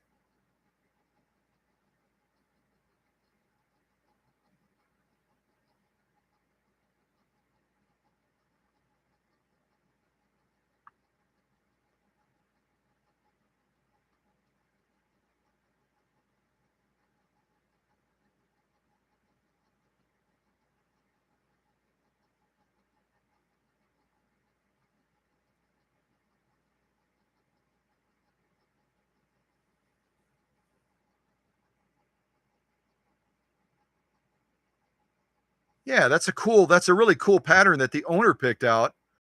And again, if you goof around with Control E, you could stretch this pattern out a little bit more. Right now it's kind of compact because I have it set on number 1 on top. And then I've got the stitch length really short right now. So if you wanted to stretch it out a little bit more, instead of making it so compact, you could always change Control E from 1 to maybe 3 or maybe even 5. And then you could lengthen the stitch length a little bit more to get a different look for the pattern. It's really up to you. And I'm sure Ronnie will have her own choices once she gets Hanna back down in Texas. But yeah, it's kind of fun, isn't it? Yeah. Lock stitch. This is our lock stitch. And again, look at how the colors change. This thread is so much fun because on one side, you've got a certain scheme of colors. On the other side, right now, the lock stitch we're looking at has a totally different scheme of colors because of the way the thread is engineered. So this is our lock stitch now.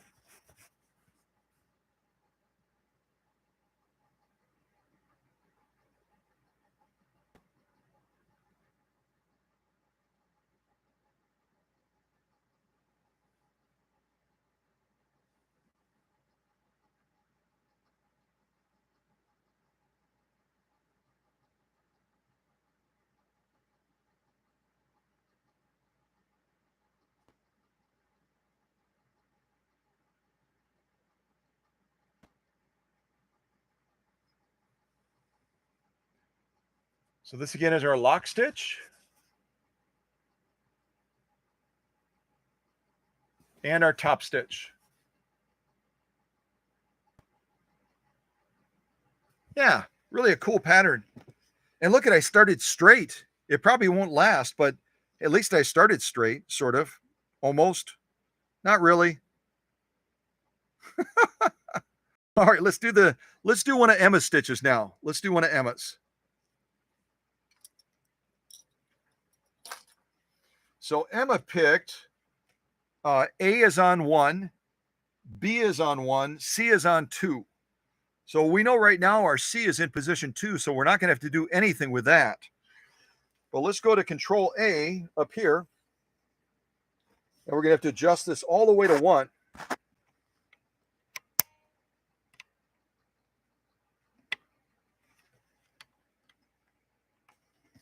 Trying to do this one-handed is sometimes a challenge. I think I just turned it too far. Let me go all the way around.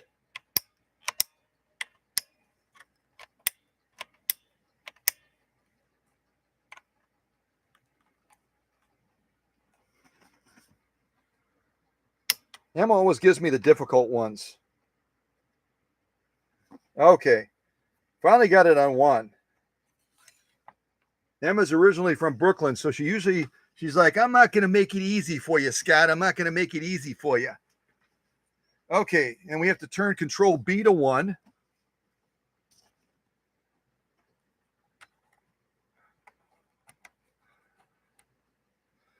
And Control C is going to be in 2, which we already have it in position 2. Control C again is going to be our needle position. So we've got 1, 1, 2.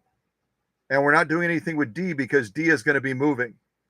So let's try this next pattern that Emma from New York picked out, and we'll see what we think of this pattern.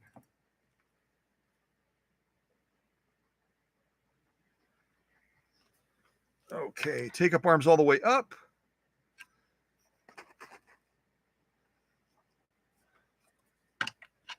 All right, here we go. This is Emma's stitch. Here we go.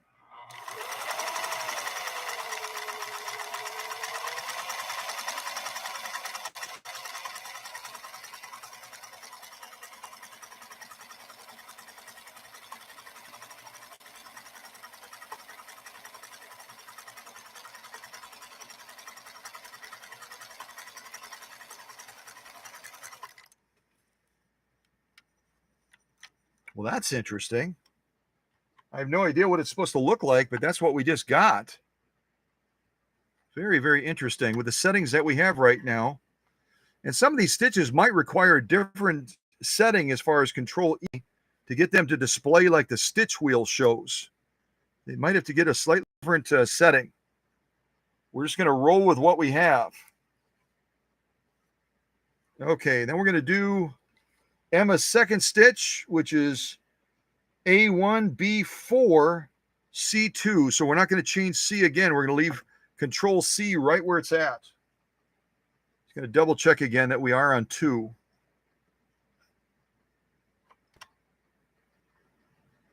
Yep, we're on 2. Okay, let me get this back into position.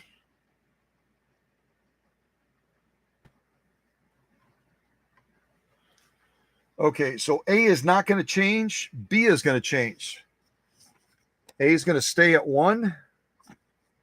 And B is going to be 4. Let me just double check. Yep, B is going to be 4. And C is going to stay the same. D is going to be moving. So we'll leave that alone. All right, let's check this next one out.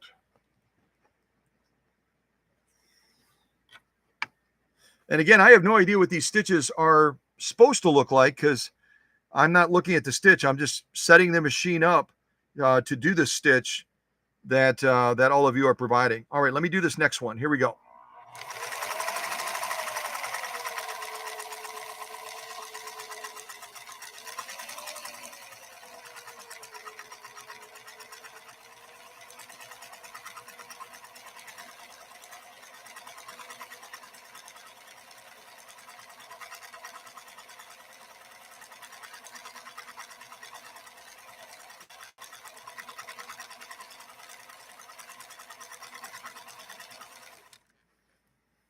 Well, that one definitely has a different look to it. Both of them do.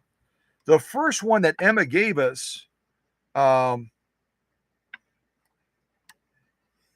don't know what to think of it. It's really cool looking, but it's really, really overly tight. I think we'd have to, like I said, do some of the changing on the settings to get it to display maybe the way Emma saw it. The second one looks pretty much spot on, so we'll have to check that one out and see what we think of that.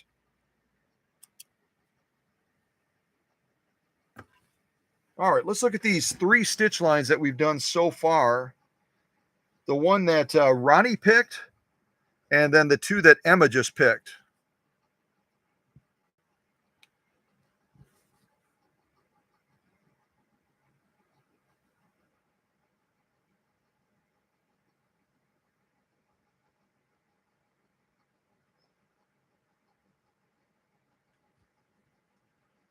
And again, some of these stitch patterns will require a very specific setting to get the desired outcome. So we get what we get and we don't throw a fit, as they say. We get what we get and we don't throw a fit.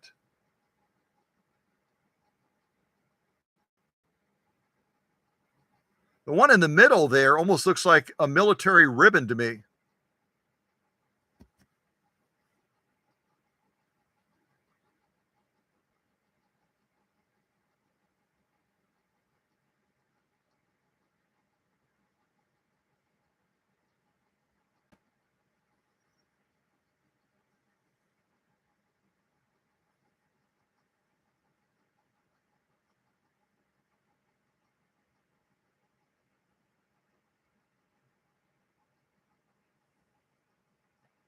That's our top stitch and our lock stitch.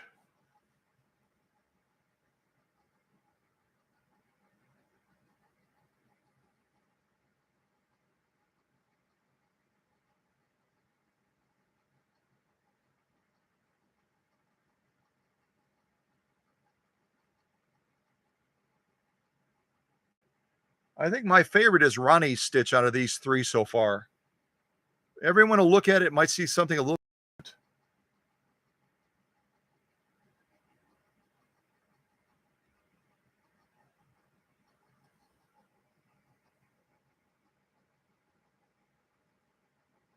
Lock stitch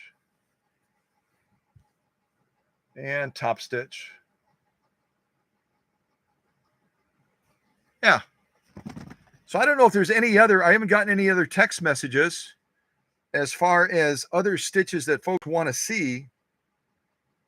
So I'm going to jump through some stitches on my own then, unless Ronnie wants to see some others. She can go ahead and text that to me, and I will try some of those other stitch patterns for her as the owner.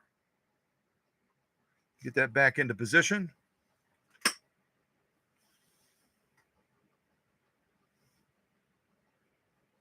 Okay. And Ronnie just typed that she likes Emma's second stitch. That would be, let's see if I can show it to you in the shot. I'll shut the light off. That one right there.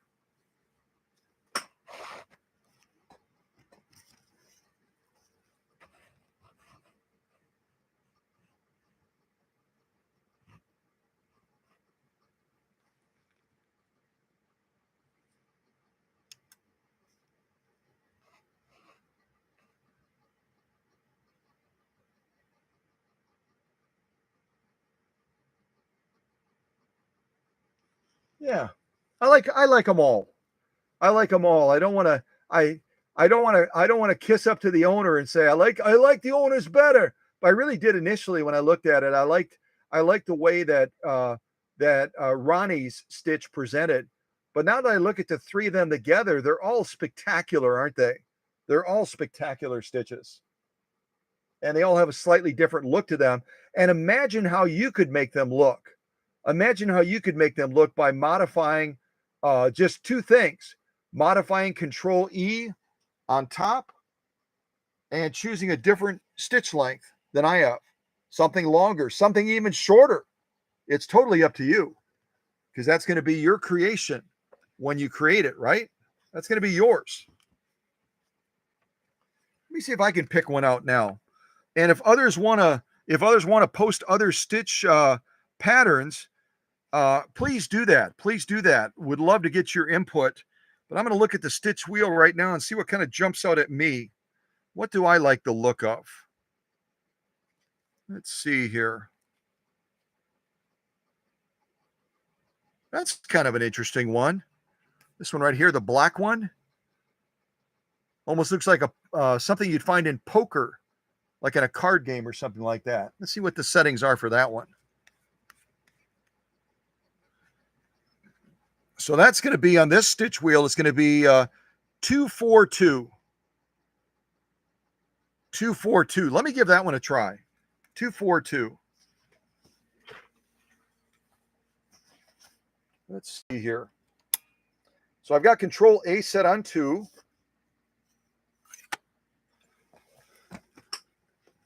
Yeah, let's see. Our Control B is already on 4. So I don't need to do anything with that. And then Control C, I believe, is also on 2, which is a center needle position. I'm just going to double check. Push it all the way up. That's position 1. Push it all the way down. That's position 3. Right in the middle is position 2. I think I have that right. So we're going to make sure that that's in position 2. That's on 4. And that's on 2. 2, 4, 2. Let's give this a try. See what we think of this one.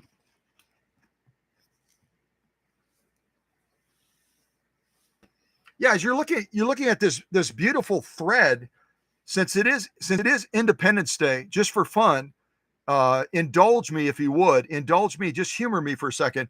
Look at this. Imagine this. Imagine this on a military uniform. Imagine this on a military uniform, and then look at this.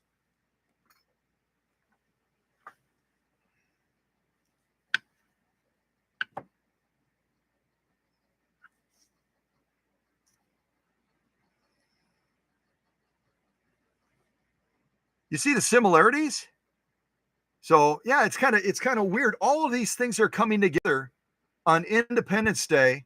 It's not by chance. It's a special thing that's happening to honor Hanna, to honor Frank, to honor Ronnie, to honor this great machine that was purchased over in Germany as an act of love by Frank for his bride, Hanna. It's all coming together, isn't it? It's all coming together.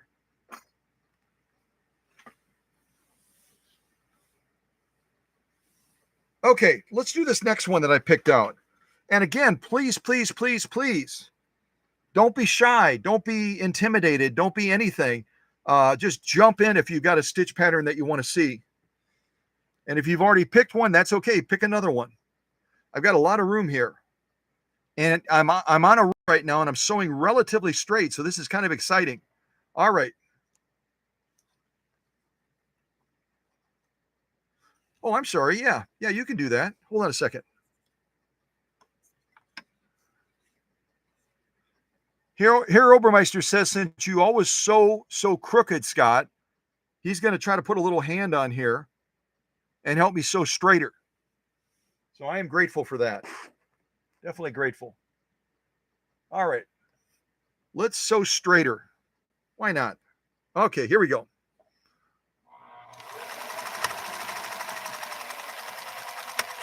And you'll notice that some of these stitches, I'm going to change the angle of the camera, not to cut you out, Herr Obermeister, but some of these stitches will generate more of an active response from the mechanism.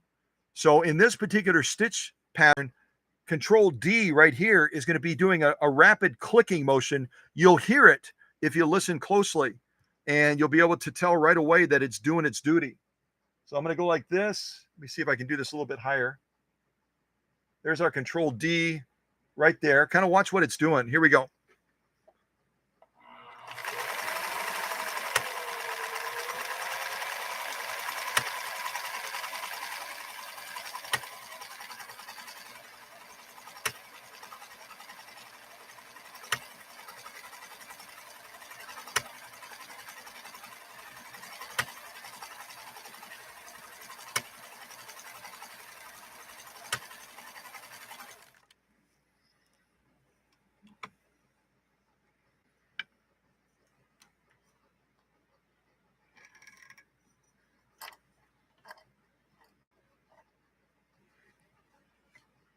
And thank you for that, Herr Obermeister.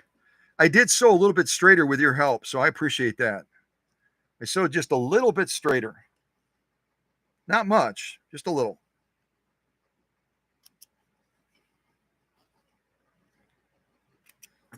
And I think what I'll do is on this next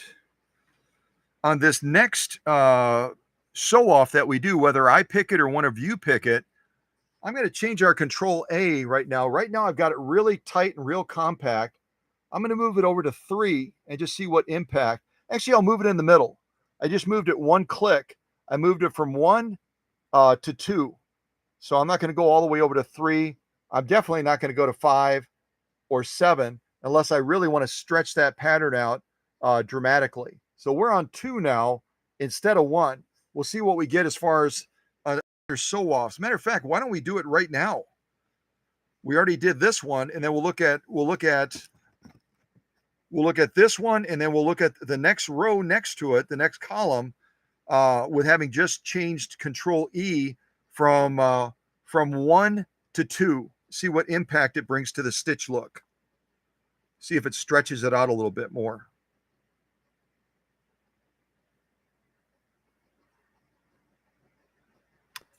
Whoops, sorry about that. I almost knocked out Herr Obermeister. All right, let's try this again. Same stitch. All we did was change the control on Control E, and we'll see how that impacts the look of this stitch. We'll look at the two of them side by side. Tell you what, Herr Obermeister, I'm going to move you back here because I keep catching you. All right, let's do it right there. All right, here we go.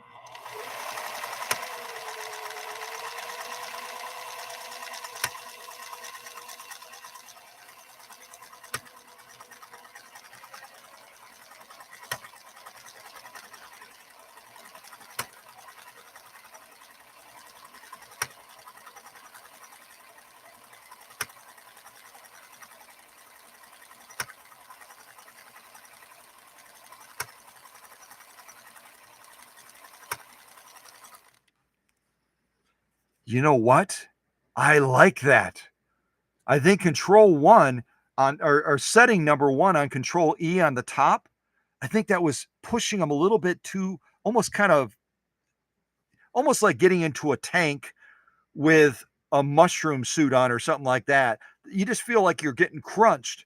Now we stretched them out a little bit, just moving Control E from 1 to 2, and look at the difference that we created.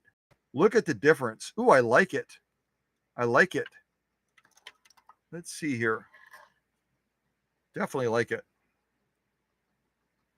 Imagine if we were to go to 3 or 4 on Control E. We could really change the look of that stitch dramatically.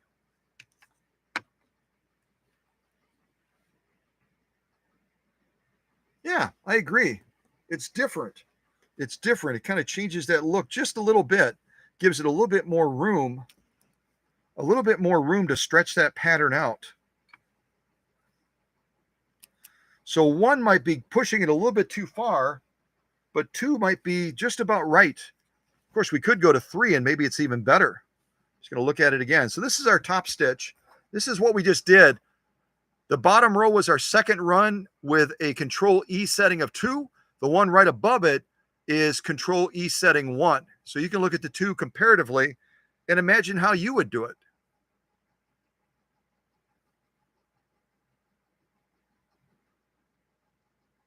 Yeah, I like it.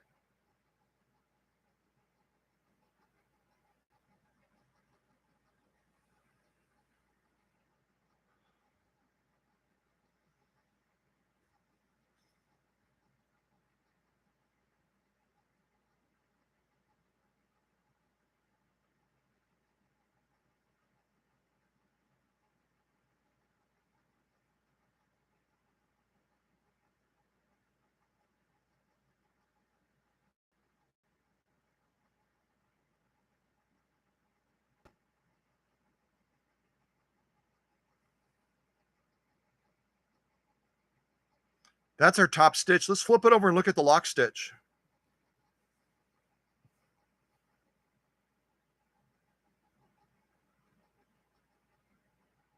Doesn't Hanna stitch beautifully? Isn't she she's amazing, isn't she? She's quite amazing. And you could do even a better job than me. You could do a better job than me in making setting choices as you develop intimacy with this machine, like Ronnie has. And certainly Hanna before her knew this machine inside and out. You could make selection choices as far as that control E and stitch length that would make these even better. And that's what we're committed to on this channel, right? Constant and never ending improvement. Can I? So you could make it better than I can do it right now, which is great. Yeah. Really amazing, huh? All beautiful stitching.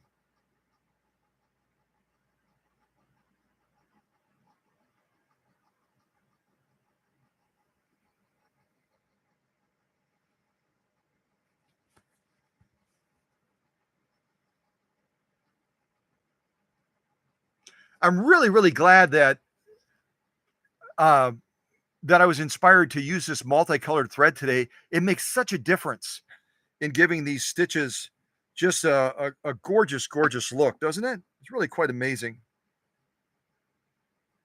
All right, let me get this back into position and see if we have any other input as far as stitches that you'd like to see, either from the owner. And we did these as well. I kind of cut these off because I was really, really crooked when I did these earlier. Really, really crooked.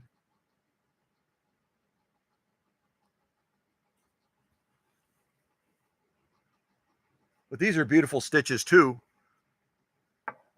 even when they're sewn a little bit crooked. So any other stitches y'all want to see? And I do have some leather as well that we'll kind of wrap this up with some marching music, some patriotic music, and I'll sew around in a circle, etc. And yeah, let's see here. Maybe I'll pick another one because I haven't gotten any other text messages unless I missed them. Let me just double check. Nope, no other text messages. So I'm going to pick another one. And again, the owner could pick some too if she would like. Let's see here. And that was Emma. Right as I'm getting to do something, Emma will right away say, "Okay, I'm going to wait. He's getting ready to do something. Okay, now I'm going to text him." That's that New York side. All right, what else can we do? We haven't done any of these. These are kind of interesting looking too. And here's where Control C is going to be moving. It looks like. Let me try this ribbon style one. See that ribbon one right there that I'm showing you right there with the setup.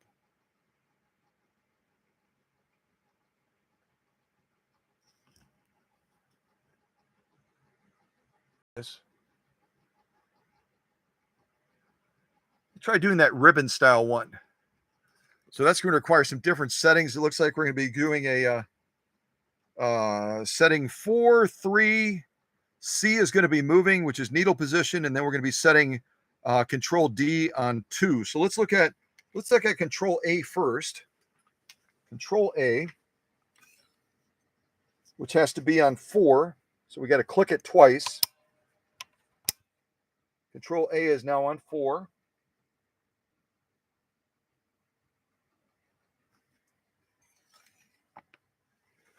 And now Control B needs to be on 3. Control B has to be on 3, so I'm going to turn it this way.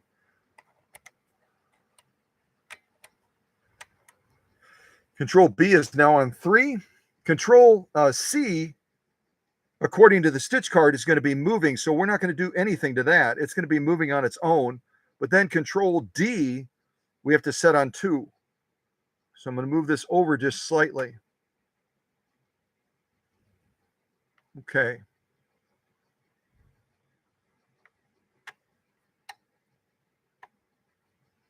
Okay, I think I have everything set up correctly. Let's try this one now.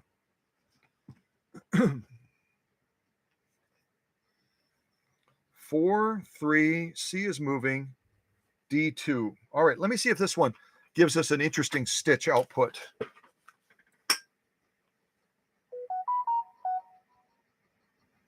All right, here we go.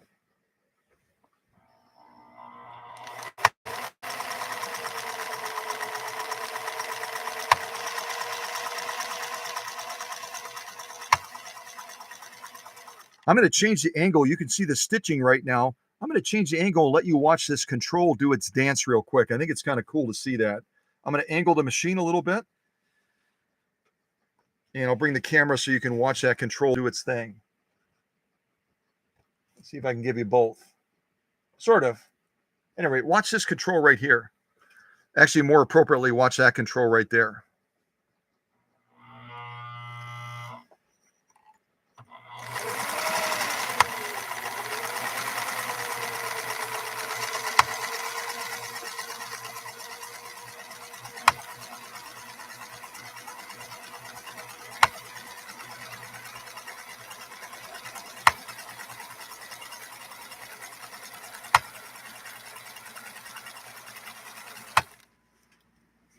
Okay, let me move this over here. Ooh, I like this one a lot. This is very different. Very, very different.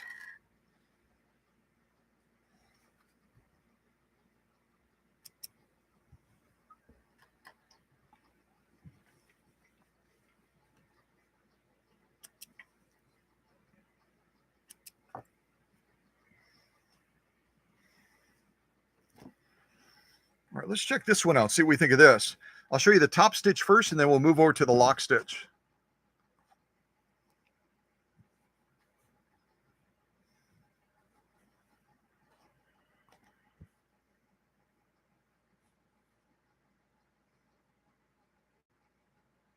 There it is.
It really is like the 4th of July, isn't it? Doesn't you just look at that stitching and you go, that's the 4th of July.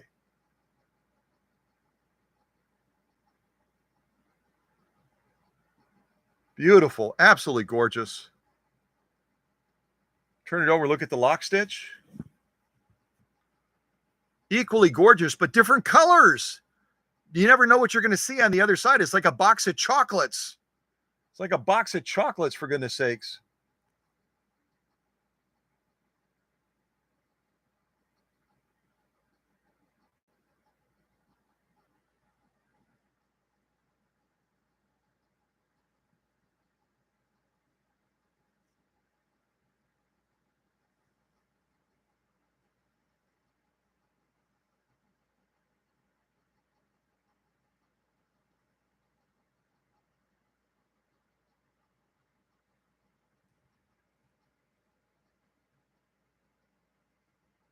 Beautiful. Wow, what a rainbow. What a rainbow.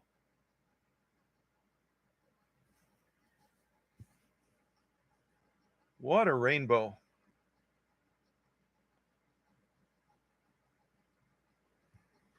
Quite spectacular, don't you think?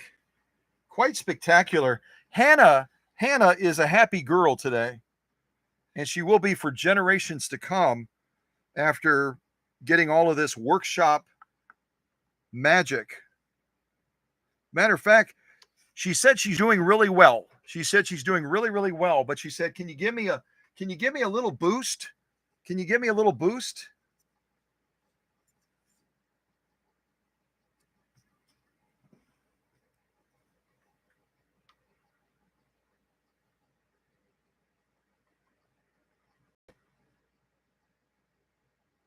Boom. All right, I gave her a little boost. Now she's ready to go another round. She's ready to go another round now. All right, let me check. I got a text from Emma. I know that was her. Let's see what she has here.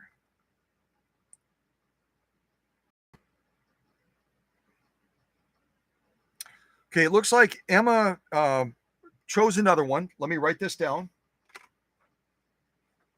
So this is Emma's third one. A1,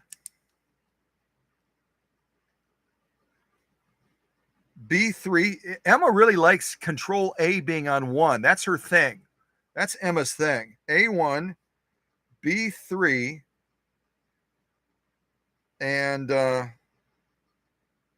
have no idea what that means. C do. This is what Emma wrote. Let's see her.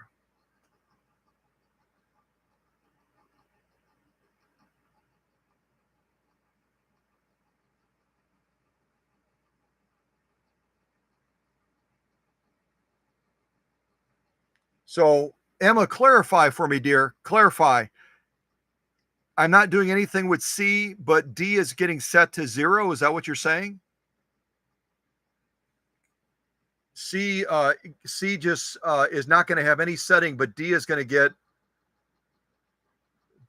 get set on 0. Is that correct?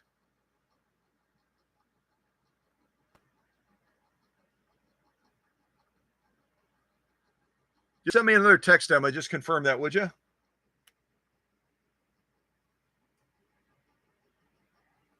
Just confirm that, dear, please.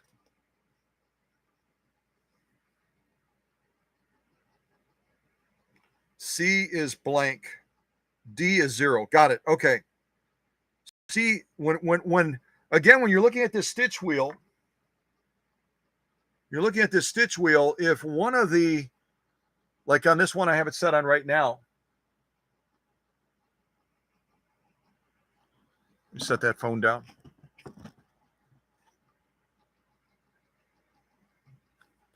Let's see here.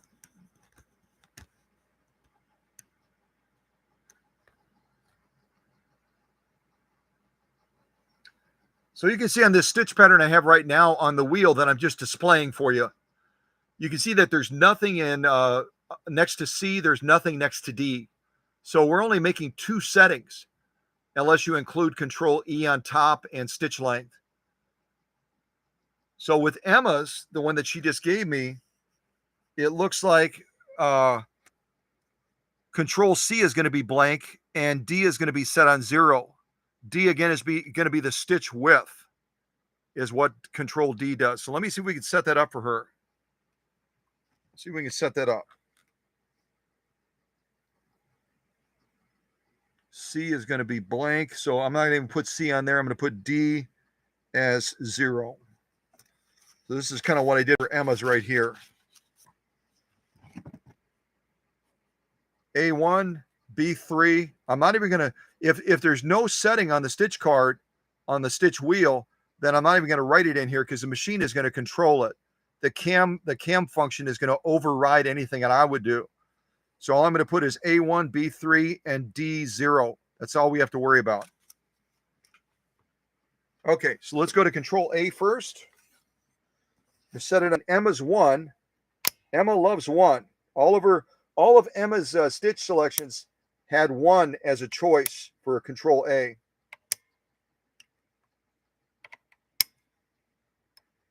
Okay, so we got it on 1. And then we're going to set Control B on 3, which it already is. You see Control B is already on 3. We're not going to do anything with C because Emma said that it's blank. So that means that this control is going to be moving. It's going to be controlled by the cam stack and cam function. But we have to set this on 0, Control D, which again is our stitch width. So we're going to turn that all the way to 0. And again, when I've done any of these changes, the needle is always clear of the material. Make sure you do that because otherwise you're going to bend a needle.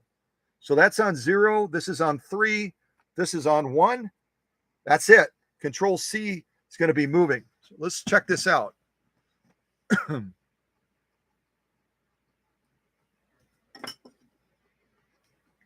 And again, I have no idea what this stitch is going to look like. No idea whatsoever. All right. You've seen the knob move before, so that's kind of lost its excitement.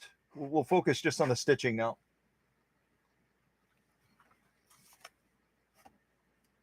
Okay, let's see here. All right, take-up arm is all the way up. Press your foot down. Double checking, double checking. All right, let's do this. This is Emma's 1, 2, 3 third stitch that she has chosen. All right, here we go.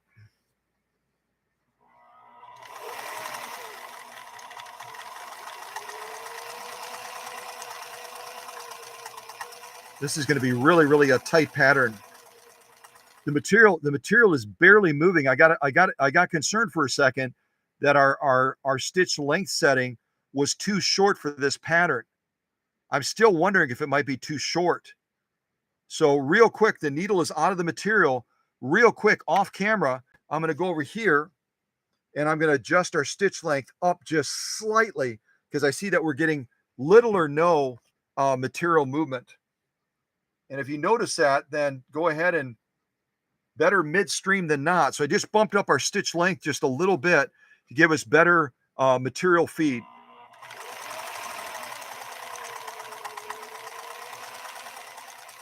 And that's the thing about patterns, you just never know. You remember when we've sewn some of those prime motion patterns on some of the Viking machines, we have to offset the material, and then we also have to go with the widest stitch width to give that machine the room to move around.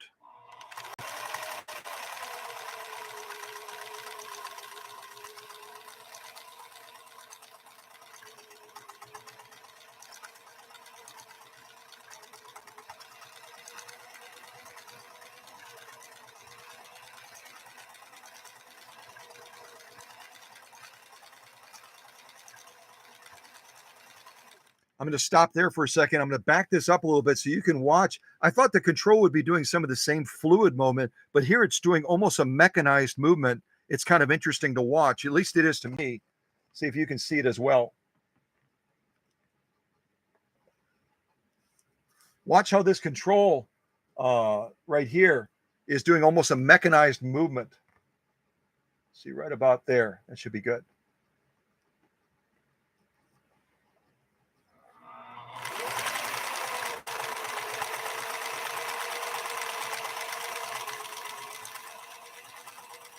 Center, right, center, left, center, right, center, left, center, right, center, left, center, right. You get it. There we go.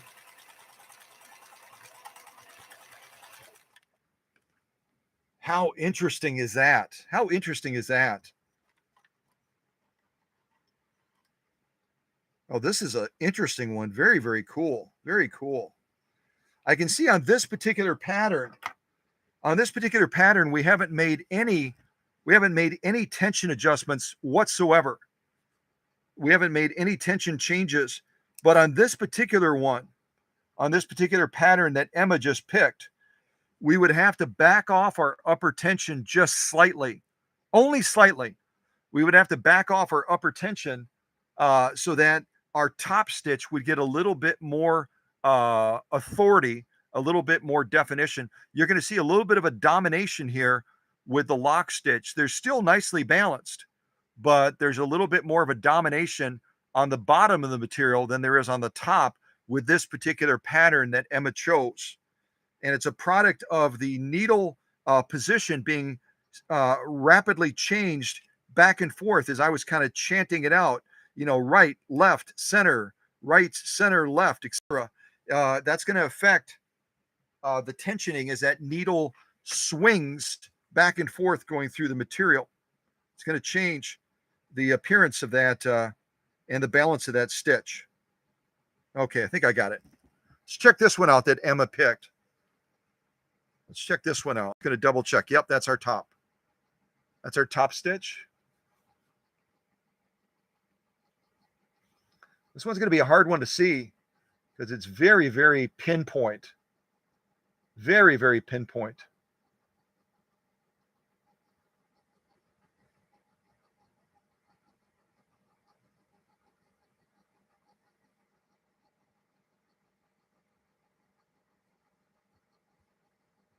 Trying to tilt the material so you can see those stitches a little bit better. Let's try it like this. There we go. There we go. Now we can see a little bit more.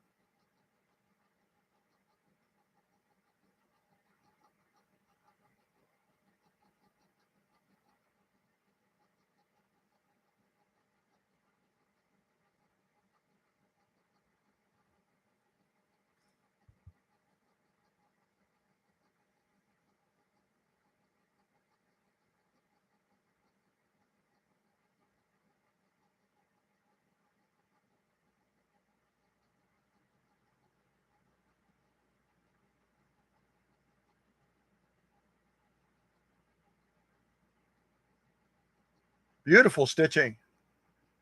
And very different, very, very different from the other stitches. Very different. I think that's an excellent, excellent choice. And how well it contrasts with that stitch just above it. That stitch pattern that has more of a ribbon look to it. Looks more like a ribbon pattern. And this one is just precision, pinpoint. Such an interesting contrast, isn't it? All of them are contrastingly beautiful, aren't they? Here's our lock stitch.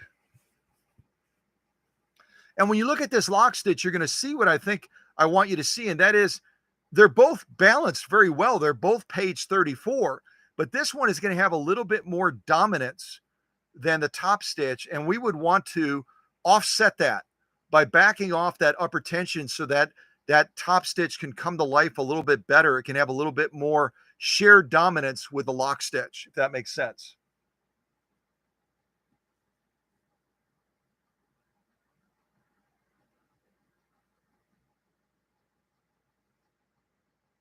All right, let's go vertical. I think that's easier to see it this way. Let's go vertical.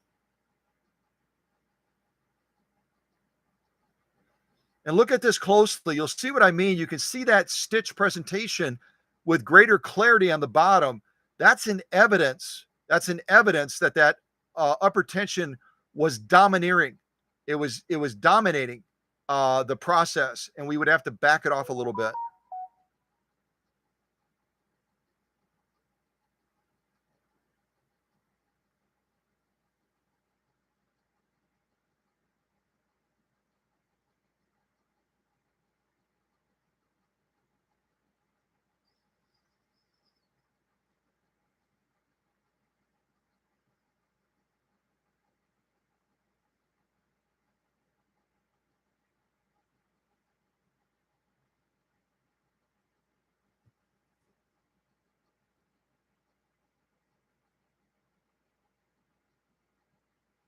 Lock stitch.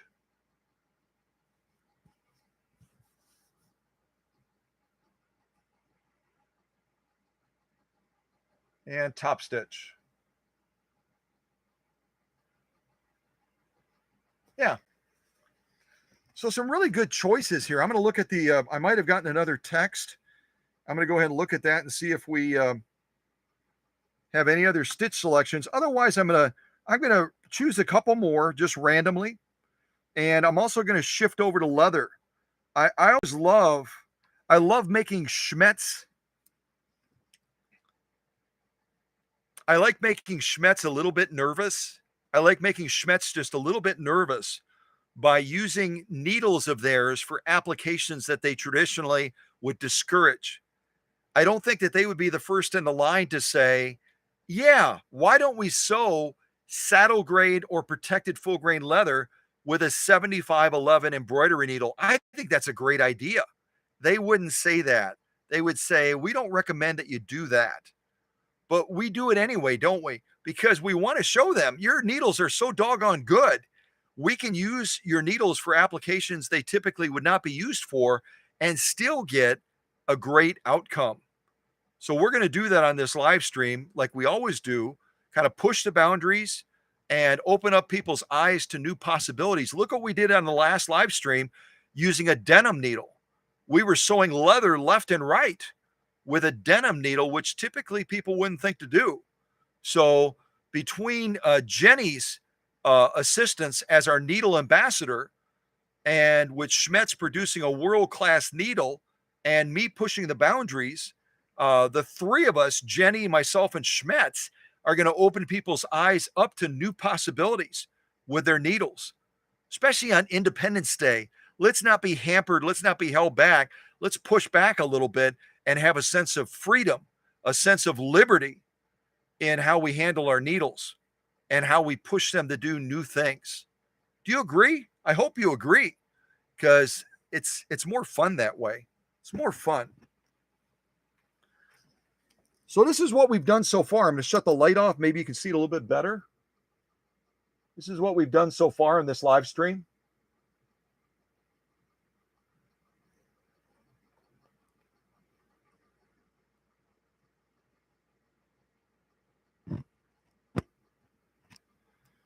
Yeah. So we've done 1, 2, 3, 4, 5, 6, 7, 8. We've done only 8 sew-offs, really. We've only done 8 sew-offs on this live stream so far. But because these are very complex, detailed embroidery type stitches, it takes longer to sew a stitch row than, zipping down with a quick straight stitch or a zigzag, right? It takes a little bit longer, but it's well worth it when you look at this tapestry of colors and the beauty, the simple beauty that we've created on this 100% cotton to honor Hanna and to honor certainly Frank as well for giving the machine. And and also honoring Ronnie as well, because Ronnie is the one that made the choice to send this machine to the workshop all the way from Texas. And look again, from Huntsville, Texas. Yeah. So yeah, it's a lot of fun. A lot of fun. All right, let me look at the phone real quick, see if I didn't miss anything. I hope I didn't miss anything.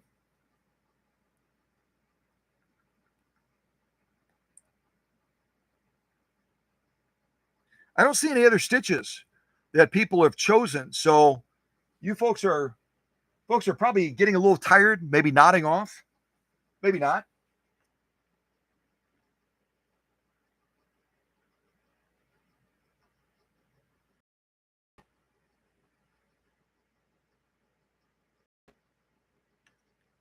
And Emma, you are correct. I'm reading what Emma typed above. Emma always has different insights that she wants to share in the live streams, which is great. I've explained that several times, but I'll explain it again. The stitch card, the stitch wheel, has 2 sides. I talked about that at the beginning of the live stream. I talked about it in the previous live stream with the Model 230 as well. It has one side of the stitch wheel that's for single needle. It has another side of the stitch wheel that's for twin needle. And that's why if you look on this channel, you'll see that I did one time-lapse video specifically that we've been using for single needle, and it's labeled accordingly. You'll see that I did another time-lapse video on this channel as a resource to people around the world for the twin needle, which we've never used on this channel, but others do so on a model like this 332. They do sew with twin needles, and so they would use this side potentially to look up their stitches.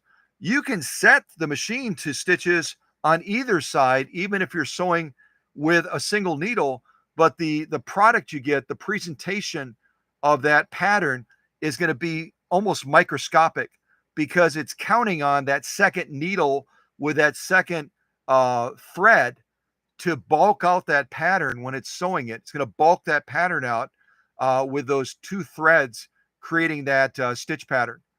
And that's why you don't want to use, generally, you don't want to use this side of the stitch wheel for single needle because the patterns are going to be real difficult to look at, very difficult to see the clarity of that because you're only using a single thread when that pattern was engineered and designed for 2 threads.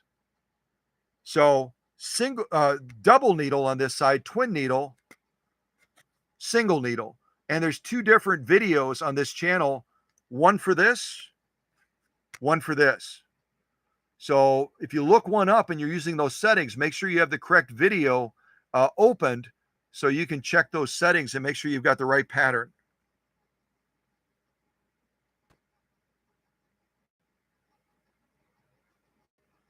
I hope it helps. It might help.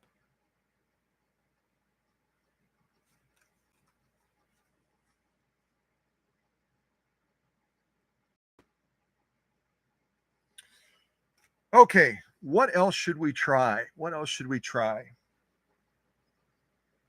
What else?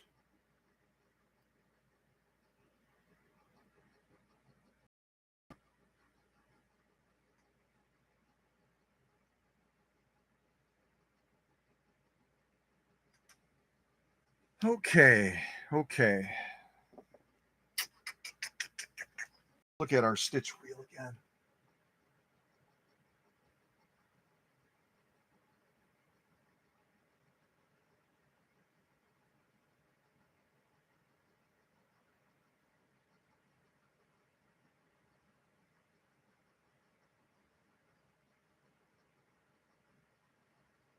Give me just a second. Give me a second here.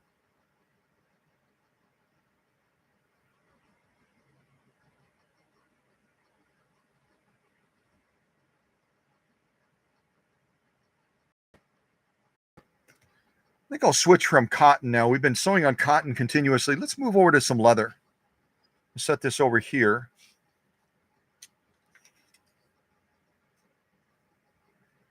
Set this one over here.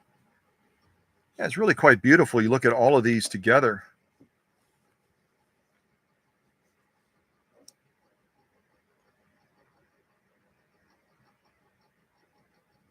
Yeah, very, very pretty. Okay, let's try some leather now. Where did I put my leather?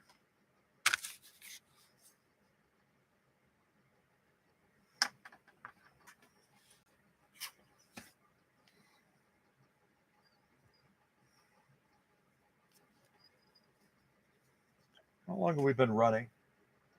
2 hours and 42 minutes, and I just saw Candido has to step away.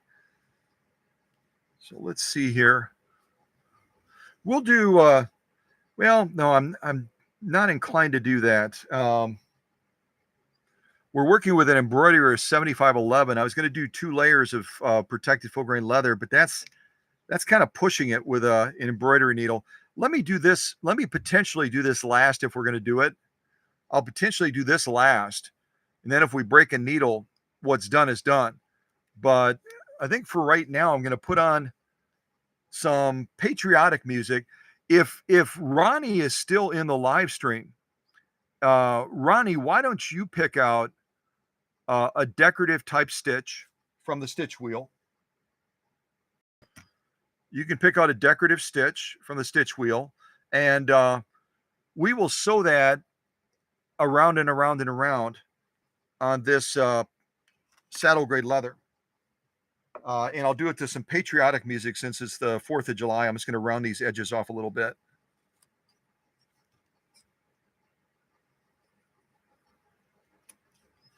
Give us a little bit more of a finished look here.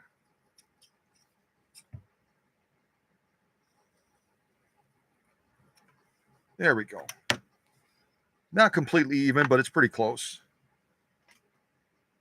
All right, let me get this into place. And again, this is saddle grade leather. We're going to be trying to do stitching on it using a stitch that has fair amount of needle swing. If Ronnie doesn't pick one out, then I'll go ahead and choose one.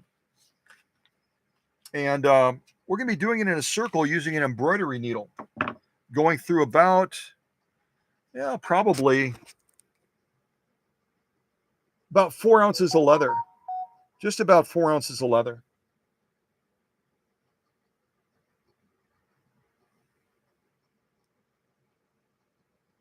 That's pretty thick leather, folks. That's pretty thick leather. It's definitely not that garment leather that a lot of the channels sew, saying it's leather, but it's really kind of sissy leather, isn't it? Kind of sissy leather. I think that may be Ronnie that just text over a stitch option. Let's see what it is.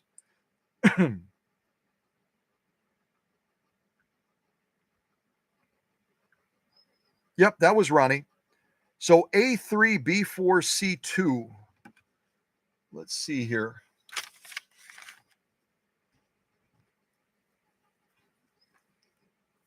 A3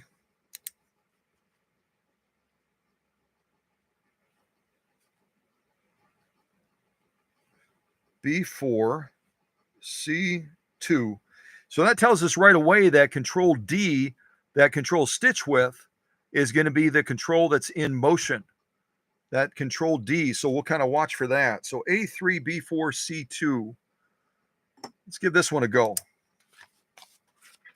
A3. So we're on A1 right now because that's Emma's favorite spot to be. Now we're going to go to 3. So I'm going to give it a click and another click. That's A3, B4. We're on B3 right now, so we're only going to turn it one turn. Well, now we got that set on 4. And then we need to set our needle position, which is Control C, to position 2. We have to make sure that it's in the center. So I'm going to push it all the way up. Right now it's in position 1. I just tried to push it up. It won't go any further up. So I need to come down to position 2. And I'm just going to double check it because needle position for these patterns is critical. So I'm going to go ahead and just go one more down, make sure that that's position 3. And it is. Come back up. And that should be position 2 right there. Double check it one more time. Yes. So that's position 2. So we've got A3, B4, C2, and then Control D is going to do its little dance. So we're not going to do anything with that. I'm not going to do anything with that. And Ronnie just typed, diamonds are a girl's best friend. So I have no idea what the pattern is, but I'm guessing it has something to do with diamonds. I bet you it's going to be a diamond. So if anyone in the live chat right now wants to send Ronnie diamonds, she's open to it. Just mail her diamonds. Just send them down to Texas. Let's see here.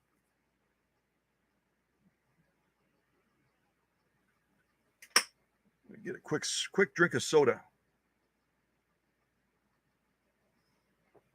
All right, let's get some patriotic music on to sew in a circle.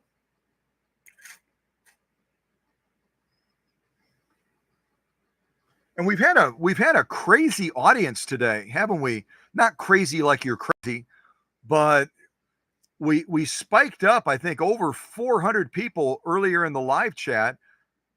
Number of folks have had to step away. Now we're back in our normal rhythm right now of around 15 to 20 folks, which is a comfortable audience, a comfortable family gathering. So it's been really a wild run on this live stream today with varying numbers just all over the board. I don't even know what to think about it. It's just crazy. Absolutely crazy.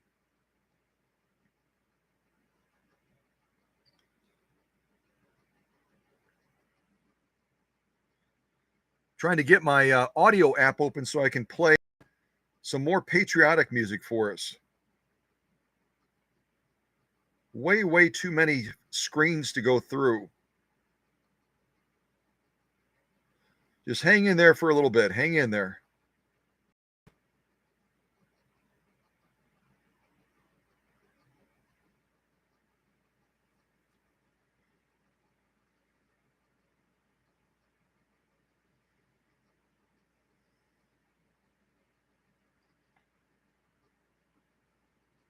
You think I would know this phone by now, but I don't.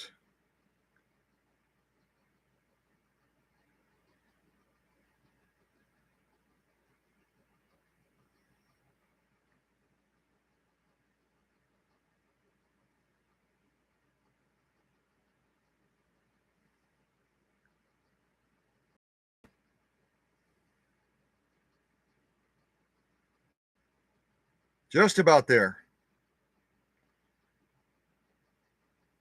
I've got so many different song blocks saved on this thing. I was by German music, then I was by jazz, and now I think I almost, yep, there it is. That's the one I was looking for.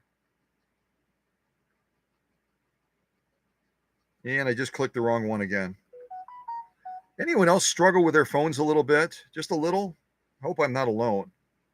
Okay, I think I got it.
Well, that's good that the music ended because I just either ran out of thread or something happened. Let me see what it is.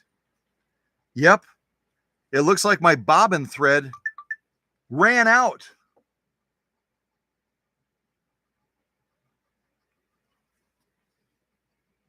It looks like my bobbin thread ran out, but I do have another bobbin ready. Hold on just a second. Oh, no, it isn't. It's not. No, bobbin is fine.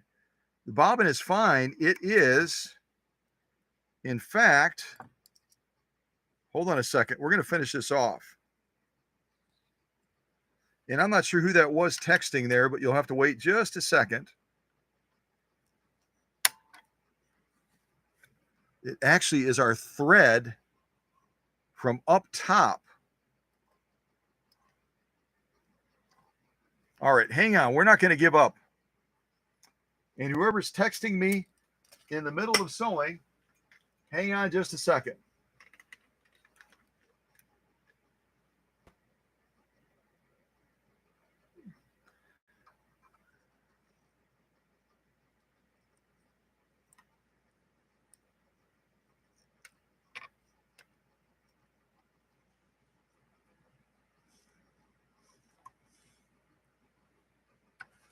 And Schmetz right now is saying, see, you shouldn't be sewing saddle grade leather with an embroidery needle. Yeah, we're going to do it anyway. We're going to finish it off.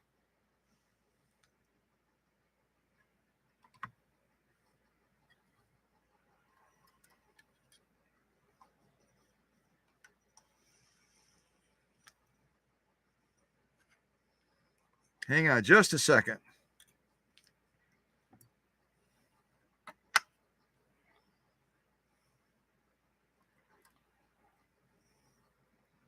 Check my thread to make sure everything's feeding correctly. Everything is threaded correctly. Everything looks good. This is what we've done so far. And this is why Ronnie was saying diamonds are a girl's best friend, because they're a diamond shape. Now we need to finish this little circle off. Let's see if we can do that. Assuming I haven't damaged that embroidery needle. I don't think I have. Let's see how we can do with this.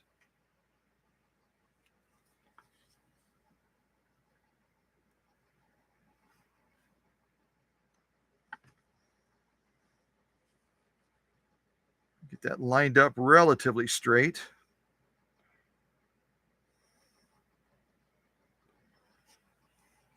Okay, my goal is going to be to sew down and to finish off this circle. Obviously, I'll put in a different needle before this gets shipped back to Texas. Obviously, going to do that. Okay, now I will check my text message.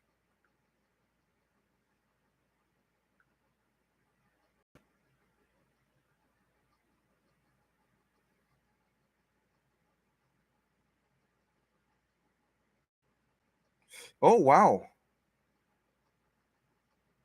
Interesting. Okay, Susie just shared with me that this time lapse video I did, I might have a mixture of the single and the twin needle sewing. I'll check that after the live stream, but I appreciate her bringing that to my attention. A lot of people, based on the likes on this video, have found it helpful. So uh, if I muddled it somehow, which I don't think I did, but if I muddled it somehow, they were able to figure it out. But it's good to have that input from Susie, so we can take a look at that. I really can't do anything about it at this point because it's been out there for, I think, I don't remember when I shot that video, probably like 6, 7, 8 years ago, maybe longer. But it's been out there long enough, unless I delete it, which I won't. It is what it is. But that's good to know. That's good to know. Okay, so let's go back to what in the...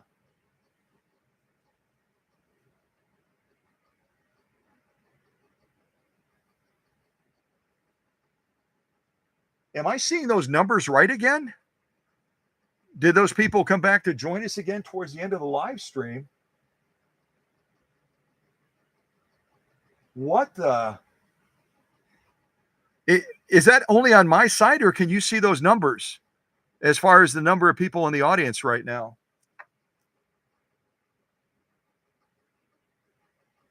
Does that say 865?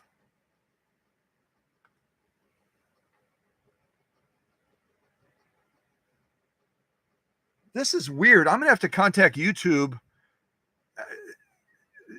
I can't explain this. This is so weird. All right, let's put on more polka music, patriotic music.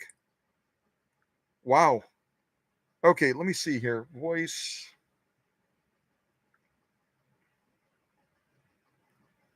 All right, I'm going to take it all the way back to the beginning.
That's to show you the thickness. Let me stop the music for a second.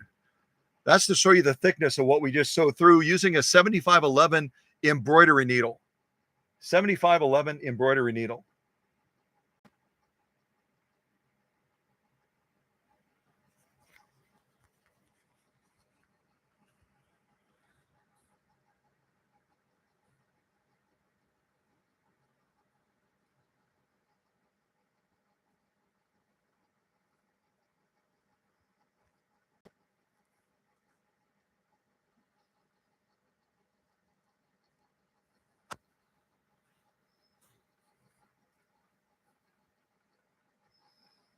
And on that one right there, that's where the thread broke up top. Something snagged, it broke. I just rethreaded it, so I restarted right there where my finger is. So that stitch will look a little bit unusual because I overstitched part of it again. That one right there, the blue one.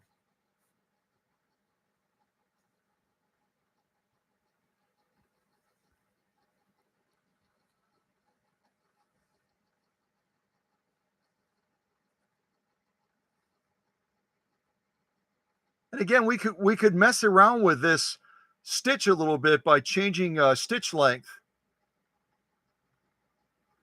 But apart from that, we don't have a lot of discretion on some of the stitches. We just don't.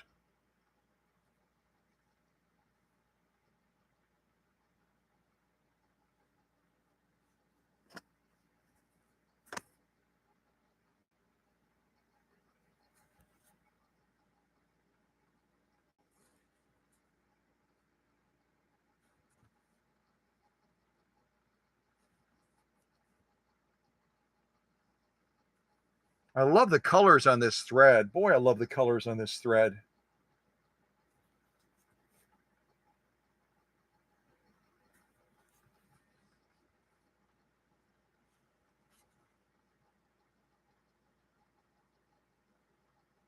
That's some thick leather. I hope you can see that in the shot. Again, an embroidery needle, size 7511. That's probably, I mean, it's surprising we didn't have more thread breaking with going through this leather, laying down this diamond stitch for Ronnie. That's thick stuff. So totality, I'll kind of come out like this. It's kind of far out.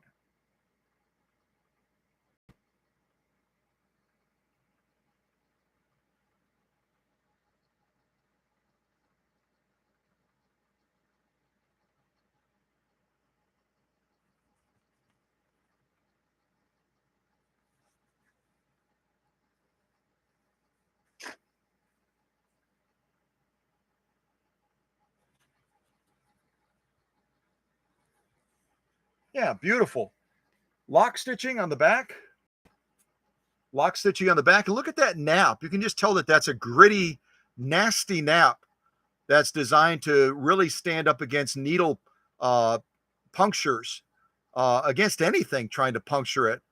So the piercing threshold of this saddle grade leather is really, really crazy high. Crazy high. And yet we were able to maintain a very, very nice looking lock stitch too. Again, the lock stitch is always going to be tougher to do because it requires that thread being pulled back up through that thick layer of leather. No bird nesting, no skip stitching, just beautiful, beautiful stitch quality with this model 332. Affectionately named Hanna. Affectionately named Hanna.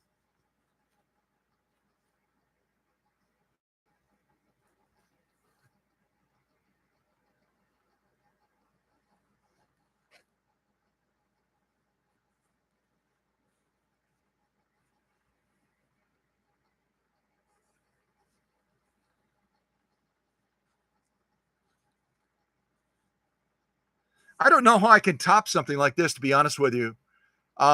If I don't know how I can improve on that, other than we could try to fill in this field here with another stitch. But I'm concerned that we're probably pushing this embroidery needle about as far as we should be pushing it, going through another complete loop around with with this embroidery thread. So, Ronnie, what do you think? Is there anything else you want us to try before we wrap up this live stream? We've been running about 3 hours, which is typical for us, right around 3 hours. And we've had a chance to sew cotton and leather. The only thing we didn't sew is this protected full grain leather, this stuff here.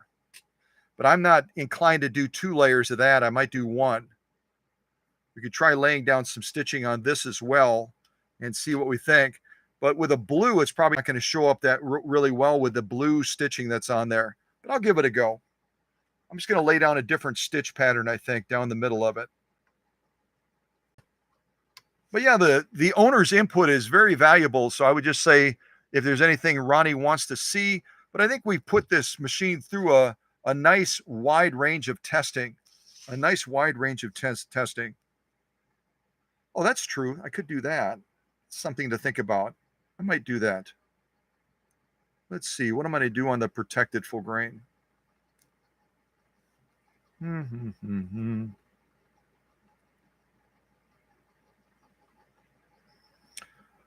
Well, Ronnie was saying diamonds. Which one did she pick? 3, 4. Oh, that was the one she picked. 3, 4, 2. See if there's another type similar to that.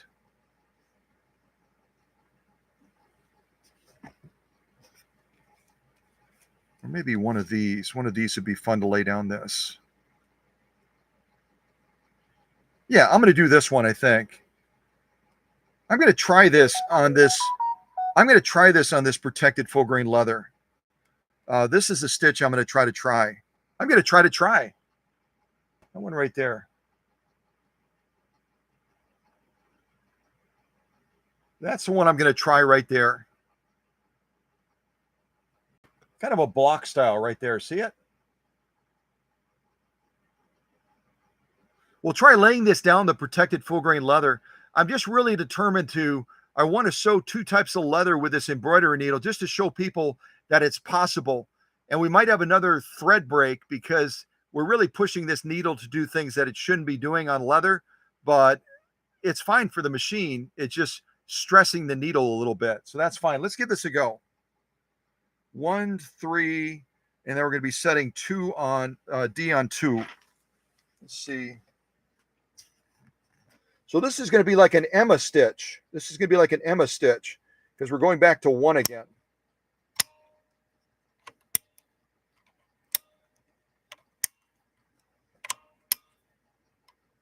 All right, so I set Control A on 1. Control B is going to go on 3. Right now we're on 4.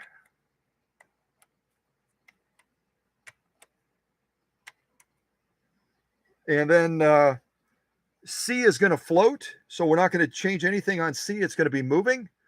And then Control D for the last stitch we did for Ronnie. Wait, no, for Emma. I'm sorry, Emma's last stitch. We had to set this on 0. Now we're going to be setting it on 2. And that looks like that's right about 2 right there. Okay, so I should have everything set. Let's try this protected full grain leather. Protected full grain has even a higher piercing threshold than most other leathers. So if we break the thread, I'll just have to rethread again because it's not going to harm. It's not going to harm Hanna in any way. It's just we're pushing the boundaries on this needle pretty significantly. Let's see how this turns out.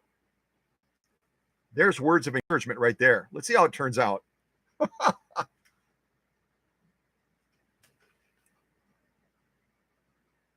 All right, here we go.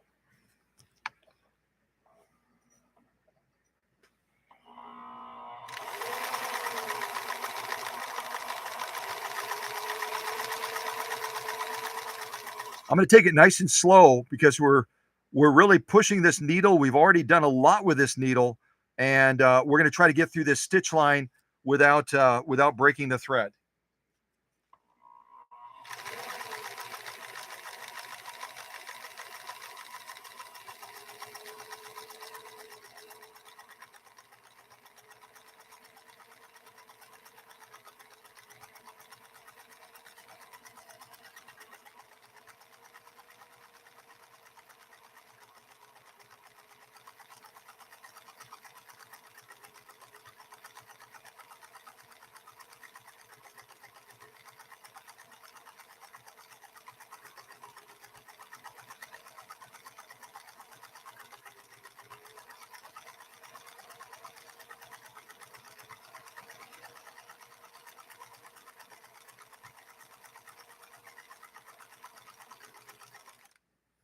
All right, we're going to stop right there. Isn't this, oh my goodness, wait until you see this one. Wait until you see this one. This is a great way to wrap up this live stream. What a great way to wrap up this live stream. And I'll check for text messages right now. I might have gotten a text message from Ronnie. Hold on a second.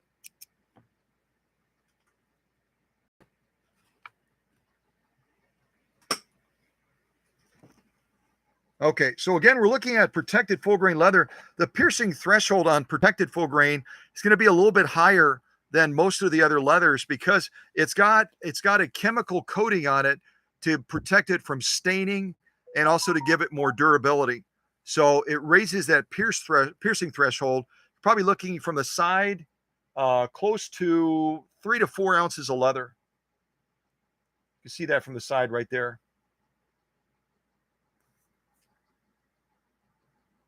Definitely not a thin sew-off. But this FAFF 332 Hanna made it look so easy. Here's our top stitching right here. Let's take a look at that first. Absolutely gorgeous.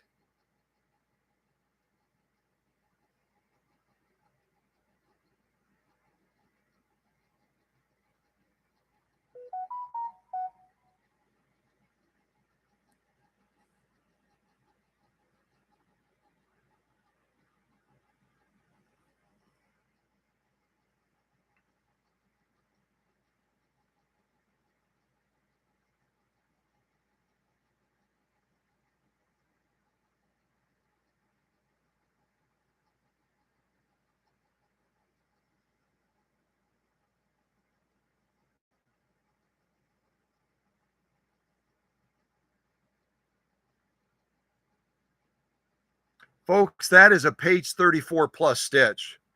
Again, going through about 3 to 4 ounces of protected full grain leather using a 7511 embroidery needle. 7511 embroidery needle.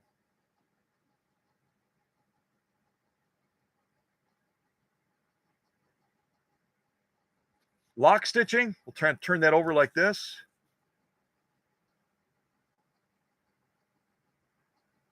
Look at the definition of that lock stitch. It gives you an idea of how precision regulated this machine is in managing stitch balance, stitch tension balance, going through leather like this. We haven't made any adjustments to the machine at all, really. We haven't made any adjustments, and we've gone from cotton to leather, and the machine just adapts beautifully.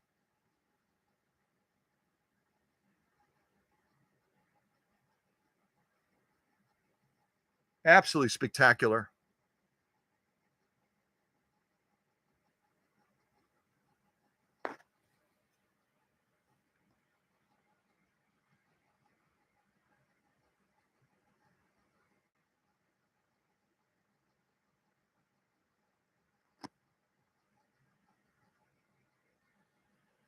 Lock stitch and top stitch. Well, let me check the phone real quick, and then I'll go over again what we've sewn with this embroidery needle on this 332, again from around 1954. Yep, 1954. Purchased brand new in Germany by Ronnie's dad, Frank. He also goes by the name of Joe, for war bride, Hanna. And that's why this machine, I'm referring to it affectionately as Hanna, because it was purchased to honor that bride that Frank came home with all the way from Germany. Yeah, amazing. All right, let me check for a text message real quick. It looks like I got one maybe from the owner.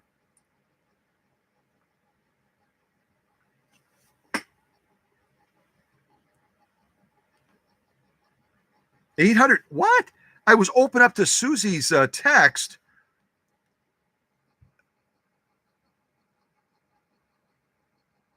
I'm just blown away. I've been doing some promotional stuff on Facebook. I've been doing some promotional stuff. I told Susie about this. I told Emma about it. I've been using a service to reach out to folks that might have an interest in sewing. And our numbers up on Facebook have gone up quite a bit. But I don't know how to explain this rapid, crazy growth on the 4th of July on YouTube other than people are there. How they found us, why they're here today, got no idea. But almost 900. And like Ronnie said, it's a lot simpler than you think, Scott. We're blessed. We're just blessed. I agree. And the owner writes, Scott, thanks so much. You've done a fantastic job showcasing this fantastic 332. That's telling me that the owner is saying we can wrap it up. We're good. I'll work with Ronnie this week. I've got to get that machine back to Alabama, the 230. I've got to work with Ronnie then as far as coordinating either this week or next week, getting this 332, this Hanna back to Texas. So that's it, folks. I might goof around just one more time while we're wrapping up to some marching music on this saddle gray leather. I might try one other stitch around. I'll just pick a different stitch. So God bless. Thanks to the leadership team for all you do and making the family, which today we've got a very, very big family, don't we? We've got a very big family, almost 1,000 people that have joined us on Independence Day to honor Hanna, to honor Ronnie, to honor Frank, aka Joe, and to honor this incredible 332 from 1954. And she has made Hanna has made this look so easy today, so ridiculously easy. So God bless everybody. I'm going to finish up a little bit more sewing to some polka music and or some marching music. And you have a blessed 4th of July and a great week. Have a great week.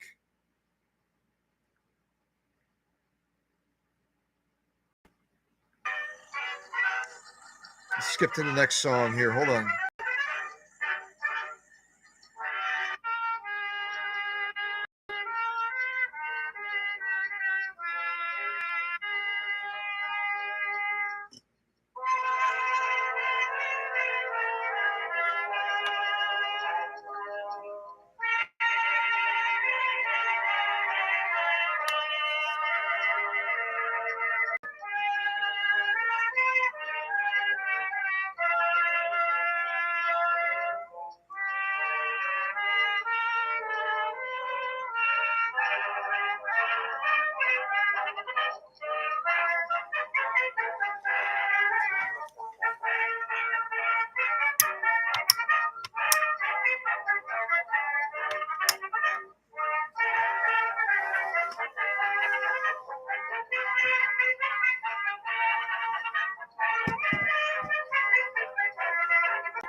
Well, I think that about wraps it up.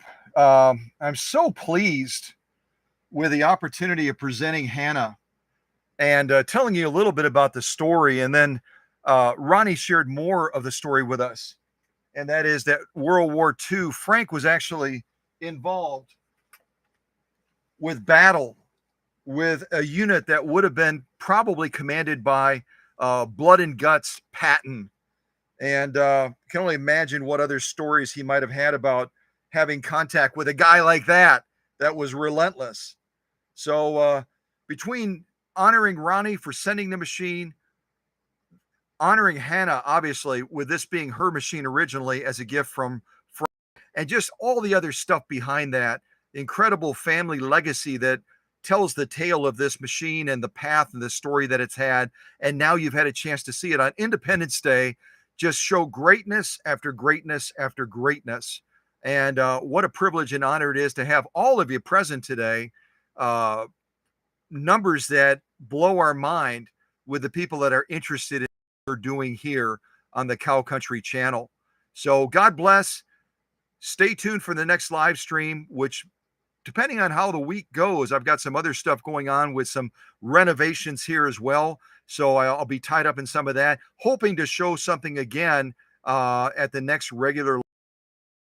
And we'll see if we can't get another great machine in front of you and celebrate another Independence Day for a machine that was being held back and is now experiencing greatness and the liberty of being able to sew at a new level. Yeah, that's how it works here.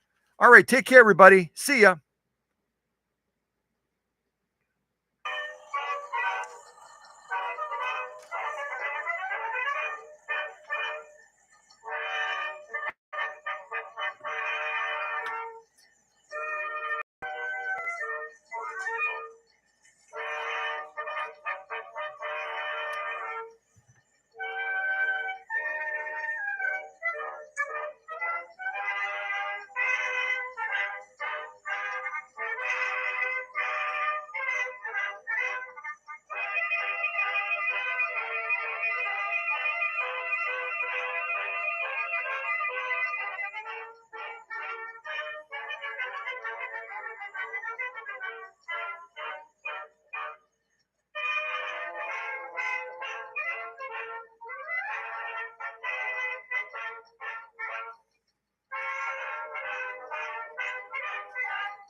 All right. Take care, everybody. We'll see you on the next regular live stream day. And God bless. Okay. See ya.